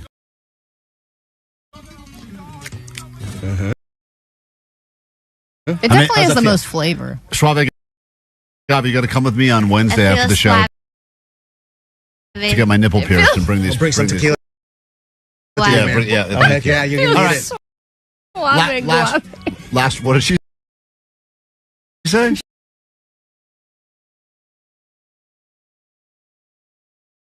Klein Alley Show. We'll do your A.D.D news right now. The second that is done, we'll be a little late, but that's pretty typical for us. We will get you into Mumford & Sons at the Hollywood Bowl, but not only will you get 2 tickets to the show, everyone who wins tickets with us at 9, noon, 3, and 6 every day this week will be qualified to win the grand prize, which includes a box for you and 4 friends, or 4 total. So you got a box at the bowl, plus a signed banjo by Mumford & Sons, and you will get to meet the guys in the band. So pretty sweet grand prize, and all you got to do is be caller 20. It'll be the first thing we do after we get to this, your ADD news right here on KROQ. Grab your Adderall. It's time for ADD News. All right, I'll start with a bit of a Dodgers roundup for you. First off, Dodger Stadium has made some changes, last-minute and emergency changes. They've added some netting to a section of the upper level because, it is the third oldest stadium, I believe, baseball stadium in the country, and a concrete slab fell from the ceiling and hit a fan in the face while they were playing the Yankees. What's cool is that the fan got medical attention and then was like, I'm cool, and stayed for the rest of the game. Yeah. Which I feel like is pretty badass. Of course he's cool. He's got a sweet lawsuit coming his way. No, I'm good. I'm cool. I'm real good. I'm a future millionaire. What's Sweet James's number again? Great. Then there was the video of Shohei Ohtani sleeping in the, what is that area called? The dugout? The batting area? Whatever. The thing? I'm going to let pit? you go. Go ahead. The dugout, right? I don't know where he was sleeping. The benches? He Vanessa, help me. Was he sleeping in the... That's right, Vanessa. Well said. And then there was this little tidbit of information about Shohei Ohtani. I want to know if you think this is very charismatic or kind of annoying. Umpires have told me Ohtani is the only hitter in the big leagues who will say hi to them before every plate appearance. So he'll go to, a lot of players will go up to the plate in their first at-bat, and they'll say hi at that point, say hi to the catcher. Ohtani will do it before every plate appearance. Austin Wells heard that the other day, knowing Ohtani's so great, said, maybe I ought to try that. So you mean to tell me, Buster, in the third and fourth at-bat for Ohtani, he will go up there and say hi to Chris again? Yep. Hey, Chris. Okay. Oh, wow, Vanessa. So judgy. God damn. Just being friendly. All right. She's just being Just calm down. Just say hi. God, but likes the umpire. I would imagine, like, if you see somebody in the hallways and you're like, hey, what's up? The beginning of the day. Then you see them again. It's like, hey. Right. Once again, it's like, hey, what's up? Like, okay, you know what? Really, we really don't have anything else to say to each other. Hey, listen, do we have to do this every time? If you're standing at bat and the umpire is going to decide, make some calls about what's a strike, what's not a strike. Some of them are pretty close. Why not make the guy like you as much as you can make him like you? Yeah, I guess so. So if he's the guy to say hi and he's the only guy that does it, and these but then guys, you're also doing something that kind of makes the other players seem like dicks when they're not dicks. yeah, but the umpires, most of their careers getting booed by people. They're just used to constantly getting booed about it. No one's ever celebrates them. They're It's like, always I'm at work, damn it. they just get booed constantly. So the idea that Shohei decides, like on the fifth inning, he's still gonna be like, hey, what's up, man? How you doing? Like, how's your day going? They bet you they appreciate Brighten that. somebody's day. Yeah. All right, speaking of booze, let's talk about Labubus. Oh man, those things are everywhere. Pop Mart, yes, came out with this line of toothy, fluffy, plushy figurines. And yeah, it is, Vanessa. You are right. They are now becoming such a commodity that people are spending hundreds of dollars on just one of these things. They're really small if you look at the pictures of them, and they're very creepy and weird looking. I see full-on adults walking around with backpacks that have these Labubus hanging off the side of them. Yes. And I think to myself, what's going on here? And know that someone spent $700 on one of those things, and now they're starting to, like they're being smuggled. Wait, are these worth something? Yes, some apparently. of them are, Omar. Some are. Because my wife has one. Yeah, well. Oh, she does? But she had one before? But I guarantee she didn't. Yeah, she didn't buy it like $700. I wonder. Yeah, if it's worth. What if anything. she did? That'd be a funny thing for Omar to find out. My wife's been spending thousands of dollars. There's no way. No one's. I hope not. No one's more financially responsible than Omar. If he found out his wife behind the scenes was buying thousands of dollars worth of Labubus, yeah, he would lose it. But people are like the Chinese custom agents just found not a bunch of drugs and weapons in people's suitcases. They just found suitcases full of these Labubus because people are like, I'm going to go to China, I'm going to buy a bunch of Labubus, I'm going to smuggle them into the United States without those tariffs, and I'm going to sell them for a bank.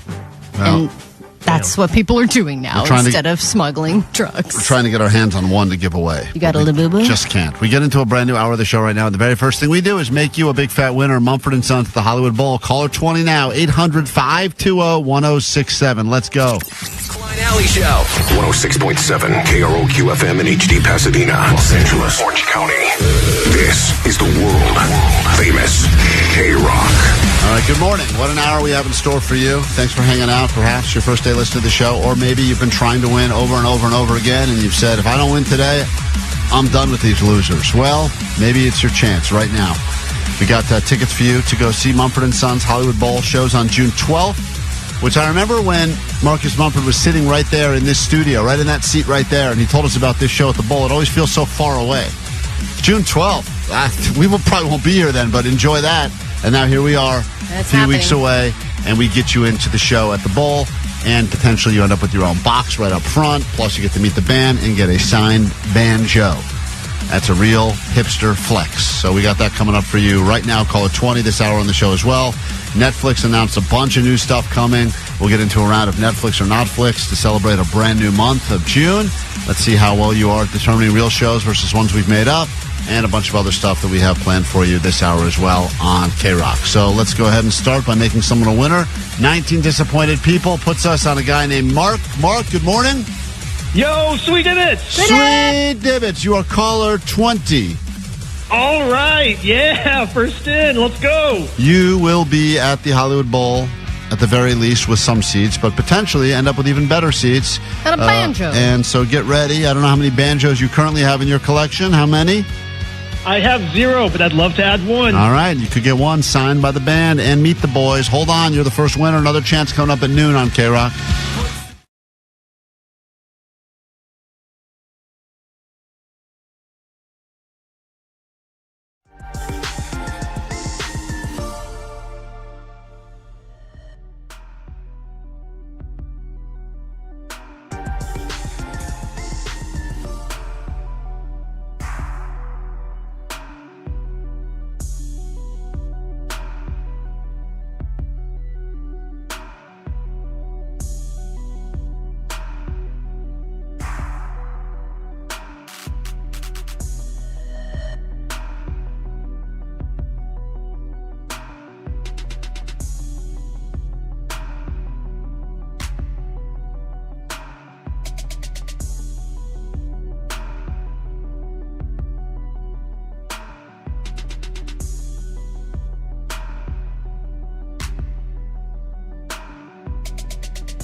got more evidence that my wife is actually trying to kill me, and she is hiding this all under the guise that she's doing wellness.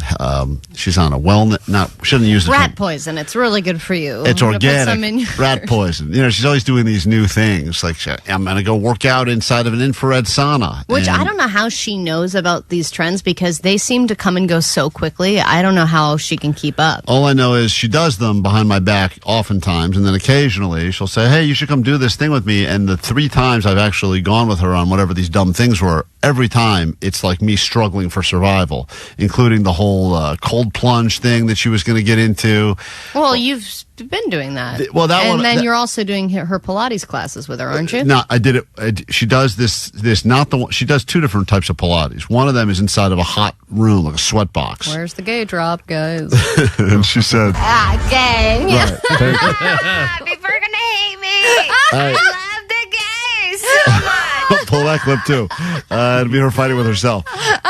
But this, she asked me. She goes, "Hey, I'm going to go do this thing for lymphatic." I don't even know these words. Lymphatic drainage. So I don't even know what she's saying. It means nothing. She might as well be speaking in a completely different language. Yeah. I'm going to go do this thing for lymphatic drainage. Well, apparently, like when you feel puffy, right? You need the lymphatic drainage to anti-puff you. So I said to her, "Oh, you're going to take a leak." That's what I thought she meant. Lymphatic drainage. I thought that was like a nice. Women have lymphatics. I don't know. I thought that was lady problems. I thought that was like a feminine way of saying. Go drain your lymphatics. Like a guy was going to say, "I'll take a leak," and a woman's like, "I'm going to go lymphatic drainage." And I was like, "All right, yeah, you got to take a leak. That's cool." She goes, "No, I'm going this thing." This thing I heard. It's always something she heard about. I don't even know if she sees on TikTok. She hears about it. So I go, nah, I'm good. And she goes, come on, you never want to go with me on these things. I go, because they're terrible and expensive. It always feels like you're trying to kill me. It's what it feels like. Whatever these things are that you think are pleasurable or good for the long term are things that I think are actually going to kill me. And what is this one, like a body wrap? Because sometimes I think they're just mummifying you. Okay, I go to this place with her. So I try to fight it off, and she goes, come on, just come. And I go, fine. I go with her. They ask me, so I'm sitting in the lobby of a spa. It's not a spa. It's like it looks like the lobby of a doctor's office is what it looks like. Oh, okay, yeah. So it's like one of those places where you can get liquid IVs and stuff? I think they do all that stuff. They got this menu, and most of the stuff on there might as well be in another language because I don't understand any of it. Yeah. And the person comes out, and my wife goes, he's going to do the lymphatic, you shouldn't say drainage, some other thing, I forget. And the person goes, great, put these on. And I go, excuse me? And they gave me a pair of pants to put on in the waiting room over my pants. Just Is it the pants that get all puffy?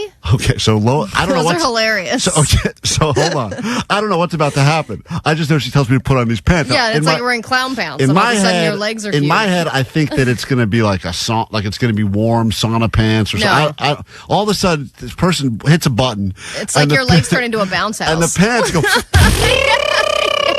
and they get like comically large. Yeah. But meanwhile, as they're getting hilariously big, they are squeezing my nuts, my all parts of my leg, but I don't think I put them on right. So also they're squeezing my nuts. Yeah, so it's the pressure. And the pressure is going like harder and harder. Like I feel like, oh, here we go. This is how she's going. She's finally going to do it. She's suffocating you. She's suffocating me from the legs up. She's making your D not work anymore. And I'm like, and I look, and I'm laughing first of all because it's hilarious looking. I don't even know what these things are, and I think it's like a prank. I'm like, oh, these are prank pants, and she's like, no, that's what it is. Finally, wellness has come to my territory. I like this prank. You know, wear these funny bounce house and pants. she goes, no, this is what you do now. And I go, what do I do? She goes, you sit like this now, and it's gonna. You sit like that for like 20 minutes or something. I go, how long? She goes, 30 minutes. Oh my God! I said, I'm out. I said, pop me. I want to get out of these things right now. Where's the deflate switch? Mm. So she, at this point, it's really to a point now.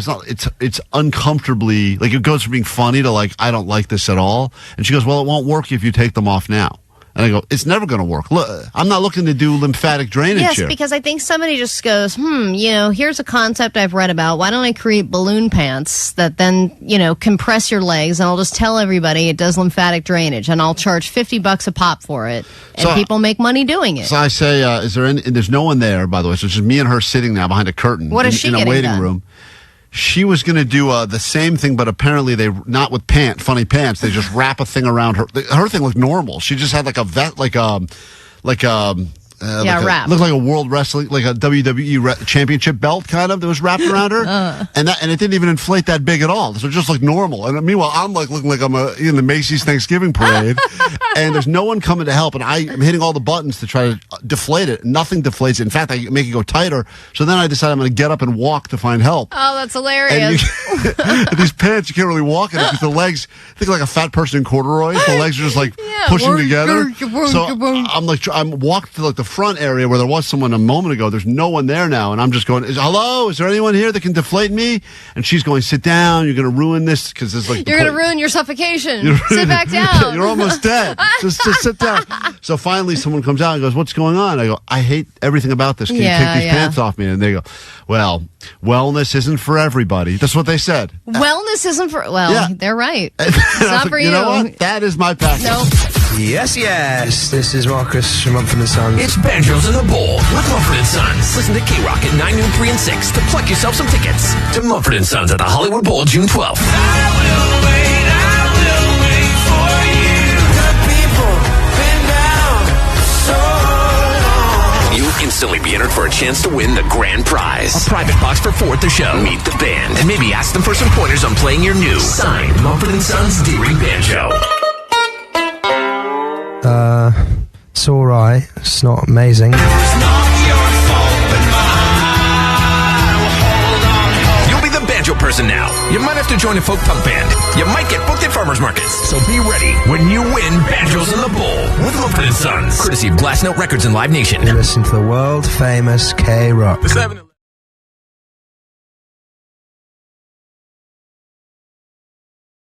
She said it feels suave. All right, last one. This is the last one. The last one. Throw this one down all the way. Finish All this right, one. now Really you take it. all- Throw it. Take Are it. we all throwing it in? I need to confirm. totally are. Please confirm you're throwing this back. We're all throwing them back. Woo! Hey, girl. Bachelor party. Skirt. What? I'm skirt. What do you think of that one? I mean, Why do you look so disgusted Oh, after every she single choked one? I every thought you liked shot. tequila. well, not in this scenario. I feel pressure, but I like tequila in a cocktail. Okay. Right. That one tastes smoky. Oh, interesting. Okay, there you go. All right. So, Which one did you like? All right. so Vanessa, take your blindfold off. You're going to try to rank them in order now, from worst to best. We're going from. The order that was. Yeah. What do you think? 1, 2, 3, 4. Which one do you think is One was bad. Yeah. Okay, so you think 1 is the worst one?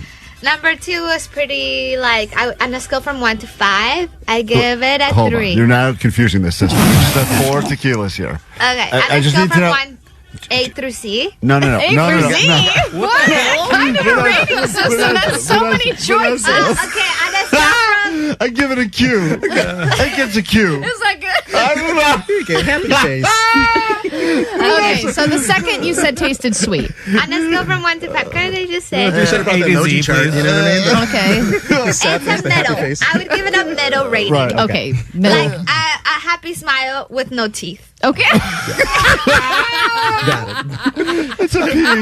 It's a 40. It's a 4P smile. To rate Right. these. Go ahead. Number 3, I didn't like at all. I know you said this was like, ooh, smooth. It had a lot, right. But Wow, I didn't like it. Mm-hmm. Okay. Allison, what did you think? So you think frowny face teeth or no? This one was like Just straight like across face. A straight across face. Right. Straight face. But the first one is a upside down smiley, like nothing. A frown. Okay. An upside down smile. Further proof she's a child, guys. All right. So Vanessa, I will. And the last one, I actually really liked it Oh. because it was like smoky, but I know it's not mezcal, but it was like you know, it tasted like a hot dog. So you think it tasted like a hot dog? Tastes like a hot dog. Hey. I want to hear more rating systems. Wow. So just to be clear, you rated these in the following order: Z, hot dog, smiley face, upside down, middle. 3. Is that right? upside down smiley face. Right. I got it. Okay. Regular smile with no teeth. Tequila go moo. This one straight face. Okay. No. Right. So this one a hot dog. Very good. Right. So 4 was the best one and 1 was the worst one. That's what you believe. Because it's giving mezcal vibes. All right, why don't you say- Suave Suave agave, agave, the only moment you of know. truth. The moment of truth. Now that everyone is equally What is confused. my palate? I am not drunk at all, says 818, but I feel hammered listening to Vanessa explain this system. I give this segment a Z smiley face upside down. All right, so the first one that you tasted was Lost Lore. It is actually comparable price to your tequila bottle. It goes for about $60 and is very authentically made. It is That was my frowny face. That should get frowny face. It is your first one that you did taste though. The So first one's usually kind of rough. Yeah, so. you were sober. Oh, interesting. Because that one did taste the roughest to me. Yeah, but so- I didn't know if it. I didn't know because some people like that kind of gritty taste. Right, the earthy, more, yeah. So, it's funny that you like the second one because the second one is yayo. Vanessa. So, run for the yayo, Vanessa. I don't know. What does that even mean? It's a cocaine joke. Oh. So only the medium people phase. in the room that have done cocaine know about it. You know what? I love cocaine. Oh my God, Vanessa. Oh, Okay, so how's yayo compare? Yayo would go about $45, 45 bucks. Okay, this so is that's the lower end. one, yes. Okay. Number 3 is, I brought probably the goat of all tequilas. This is probably considered one of the most difficult, hardest bottles to get in That's the the world. one I like the best. Fortaleza. It goes about $95 for the bottle. Yeah, it's a good bottle right there. I like Yeah, it. that was nice. Leave that behind, If please. you want to know what a tequila really wants to taste like, you go Fortaleza. Right. So, And Vanessa, you hated that one. she doesn't like tequila. I forgot already. She doesn't like real tequila. And the fourth one. Oh, snap. The fourth one. one is the one I brought. And that's you. the one that Vanessa brought us. she brought. And that's the one that So- she liked the best. Was that I love hot dog? the hot dog. She loves the hot dog flavor.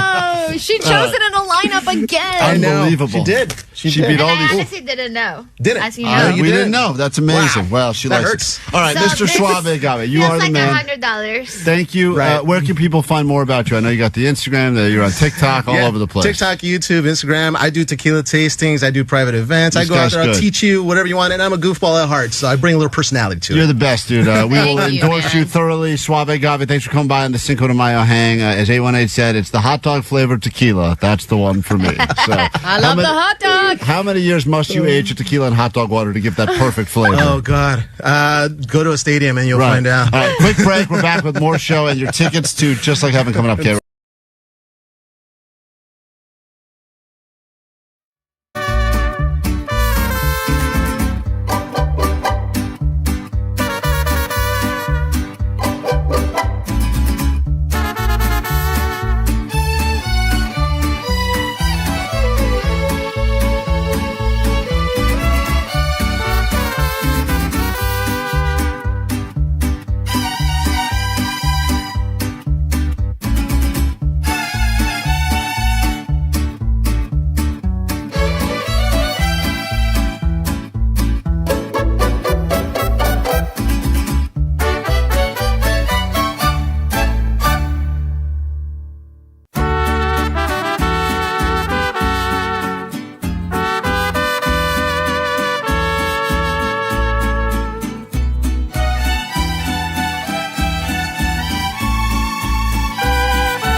and preposterous and are actually real. The first time many people ever heard about Squid Games ever was when I mentioned it during a round of Netflix or Notflix, and people thought it was so preposterous sounding when I described the show that I believe the contestant said Notflix. And it is the most watched show in the world. Most watched show, I think, in the history of the entire world ever. So clearly, listen closely, because this will help you determine how you should spend your time and what things are completely made up. But we wish were real. It's time for Netflix. Or potentially the exact opposite, Notflix. Not! I give you the description. You just tell us, is it a real show, in which case Netflix, or is it made up? The number to join and play the game is 800-520-1067. We will start with Mark and Encino and make our way up and down these phones until we find ourselves a winner. And I'm not sure what we have to give you, but they'll find something in the back to take care of you with. Hey, Mark, what's going on? Hey guys, sweet dibs. All right. It was supposed to be a luxury cruise, but for the 4,000 passengers and crew on board, the reality proves catastrophically different. After an engine room fire destroyed everything, the toilets could no longer flush. Soon, raw sewage leaks all over the ship, food supplies start dwindling, and passengers begin to revolt. This is called Trainwreck Poop Cruise. Is that Netflix or is that Notflix? Netflix. You think that's a real show called Poop Cruise? Notflix. Oh, he's changing his answer to Notflix. Show me Notflix. There is a show about a poop cruise? That is a real show that is coming to Netflix this month, and it Premise debuts sounds good, but the name sounds ridiculous. June. It is the real name of the... didn't make up a thing here. That is the real name of the show, and it comes on June 24th to Netflix. Wow. It's called Trainwreck Poop Cruise. All about apparently some luxury cruise where the toilet stopped working, and that is the they're name. using Trainwreck too. I know. I think that's the series they do, maybe. I think there's a few of them, but this is the first one that is actually, if you want to know, Allie, it's Volume 1, Episode 3, and it's called Poop Cruise. That is coming on June 24th, and that is not a made-up Netflix show. That is a real one. Let's say hi to George in Long Beach. George, welcome to Netflix or Notflix. Hey, Sweet Dibbit. Sweet Dibbit, here we go. Just tell us, is this real or did we make it up? Can one sperm donor pick their actual child out of a room full of children for a chance to win $50,000 for themselves and free college for their kid? This show is called Who's Your Daddy? Oh. Man, that sounds too good to be true. I'm going to say Notflix. Says Notflix, but I would definitely watch a show called Who's Your Daddy, Does wouldn't that you? sound too good to be true? Does it? Too good to be Too true. good. Show me Notflix. Not! Yeah, they didn't think of that one yet, did you, Netflix? But I'll sell it to you for $20. Any of these ideas are available for $20 purchase. You can have them and run with them and make your millions. I would be able to George. pick my donor out of a lineup.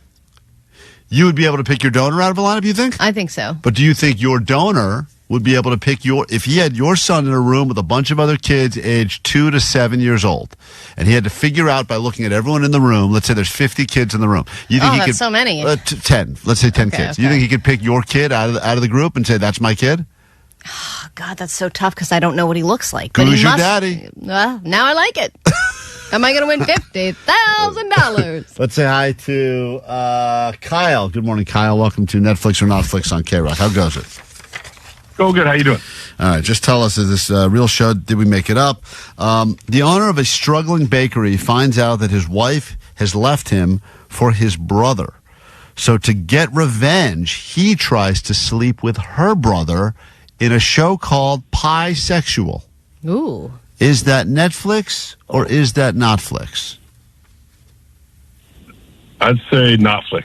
All right. They do a lot of these drama stories. People sleeping with each other. I know what Vanessa would call that show, for sure. Guy tries to sleep with someone else's brother. But let's find out, is it Netflix or is it Notflix? That's not a real show. Pie Sexual is not real. Comes from the mind of Kevin Klein. It could be, though. You would think they would up their Pride shows for June, but apparently they didn't care about Pride Month at all. No. Let's say hi to Gustavo. Gustavo, good morning. Do that? Sweet Dibbits. Sweet Dibbits. Listen to this.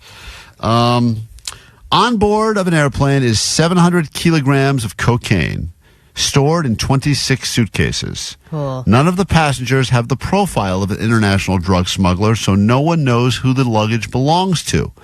But through the course of this show, we will figure out who the suitcases belong to. The show is called Cocaine Air, Smugglers at 30,000 Feet. Cool. Is that Netflix or is that Notflix?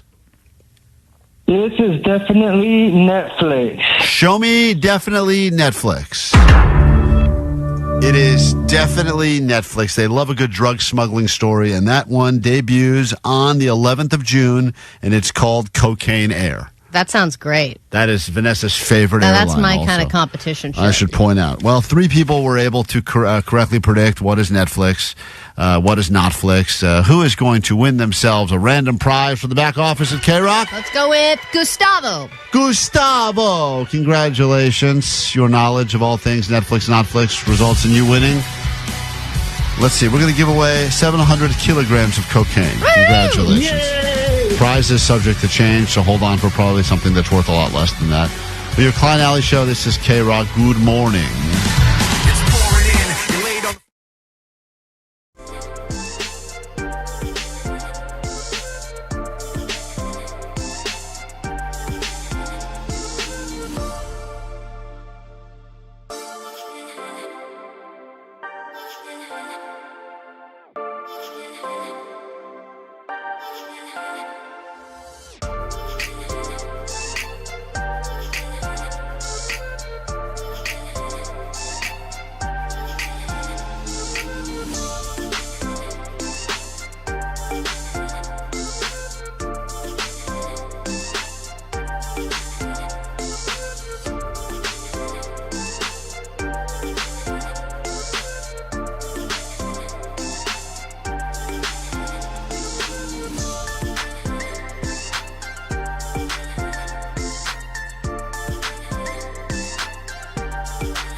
Hey, this is Role Model, and this is my song, Sally When the Wine Runs Out.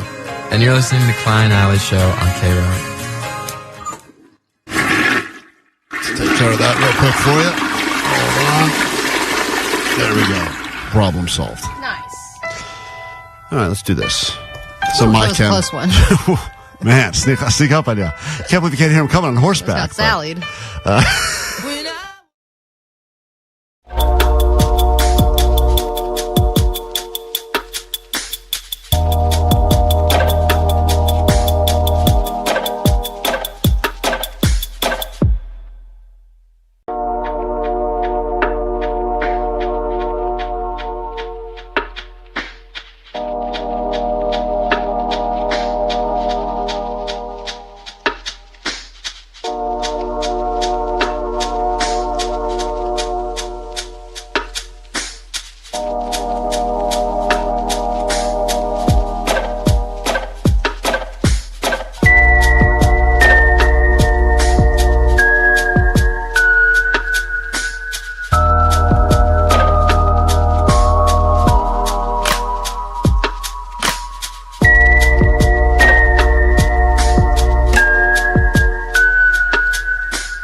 do it for us. Nicole Alvarez will be in here, I would imagine, in moments. 40 minutes nonstop KROQ. Another chance for you to go see Mumford & Sons at the Bowl again at noon. Then 3 at 6, 3 and 6 with Kevin Ryder. If you got takeaways from today's show, now would be a great time to bring them to us on the text line. You can also get them into us on the chat happening live on YouTube. Net bangers, and you can also call them in, I guess, but usually we just get to the text messages before we get officially out of here. Tomorrow, we'll be back with more chances for you to hop on that KROQ VIP riser at Cali Vibes this weekend in Long Beach. Great lineup there. A lot of bangers. Cypress Hill, the lineup is stacked, Allie. I was looking at this a moment ago. Super jealous. Look at this thing. You got the Kid Cudi or Kid Cutie, as you once called them. Dirty Heads, Slightly Stupid, Ludacris. So it's a stacked lineup. Cypress Hill as well. Our former friend from former Sublime Rome will be there, and there's many, many others. Former Sublime Rome? Sublime formerly Rome, formerly Sublime with Rome will be there. I'm not sure how to refer to Rome anymore. I think it's just a symbol now. It's just Rome. Anyway, that'll all be happening. We'll get you in again tomorrow. Just be listening for that and more of those Mumford & Sons tickets as well. All right, takeaways from today's show. What do we got? All right, 925, my takeaway is okay keychains. Yeah, there was a lot of okays. A lot of takeaways. Okay, Lexus. Yeah, I know. Vanessa. How Vanessa does not have a Lexus endorsement after this show, I cannot believe. She Scott, was the star to be the star of Pride is very incredible, especially as a straight woman. But well done, you won. did it. You won Pride. 818. My takeaway is bye Chick-fil-A. These are all buys. A lot of them are different. Gross. Bye Chick-fil-A. All right. She said a lot of stuff on the streets. You don't remember, Vanessa? You don't remember any of this? I remember, but I remember and don't remember. Great. All right. What? Well said. That's my takeaway. I remember and don't remember. Yeah. 818, my takeaway is there's good money in selling Ozempic. Yeah, you gotta sell the Ozempic with the shady doctors. That's where it's at. 213, my takeaway is there's no bigger hipster flex than a signed banjo. And 909, my takeaway, the lesbian national anthem is the Home Depot theme song. Yeah, we learned a lot today's show. If you missed it, check out the complete show wherever you get your podcast. Thank you for subscribing. Sharing it with a few people. If you could, even leave a little review, good, bad, or otherwise, helps us to #grow the show. Some people found our show recently because they said it was recommended to them. They didn't even know about the show. They said it was recommended not from a person, but through iTunes or whatever. I'm not sure. It was recommended. You may like this. I don't know what. iTunes. Yeah, I don't know who would have possibly recommended it, but then they started listening and now they're hooked. So thank you for doing your part. What's your takeaway, Jake the Nerd? Giving a lesbian the D means building her a deck. That's all you got to do. Lesbian wants the D. It means the deck. Wants to build it. Allie, takeaway? My takeaway is if you wait for number 69 to be called out at a food place, you're a pervert. Yeah, there's not going to be call 69. And that listener that called us earlier had a cautionary tale with his wife that he is a sexual deviant. If you don't know what we're talking about, you should check out the complete show. All of these will make sense. And sometimes people hear the takeaways first, then go back and figure out what they mean later in the show. It's a great way to do it as well. Benjamin Buttons it. Omar, takeaway? Gay. Thank you. Well said. We'll do it tomorrow. Yeah. We'll try to do it better. We'll do some Stonagories tomorrow as well. We couldn't get to it today, so I'll give you potheads a chance for some bragging rights. Have a great day. What is a succulent? Says 626. Great takeaway. We'll see you tomorrow. Bye. Klein Alley Show. The world famous Klein Alley Show. KROQ. KROQ.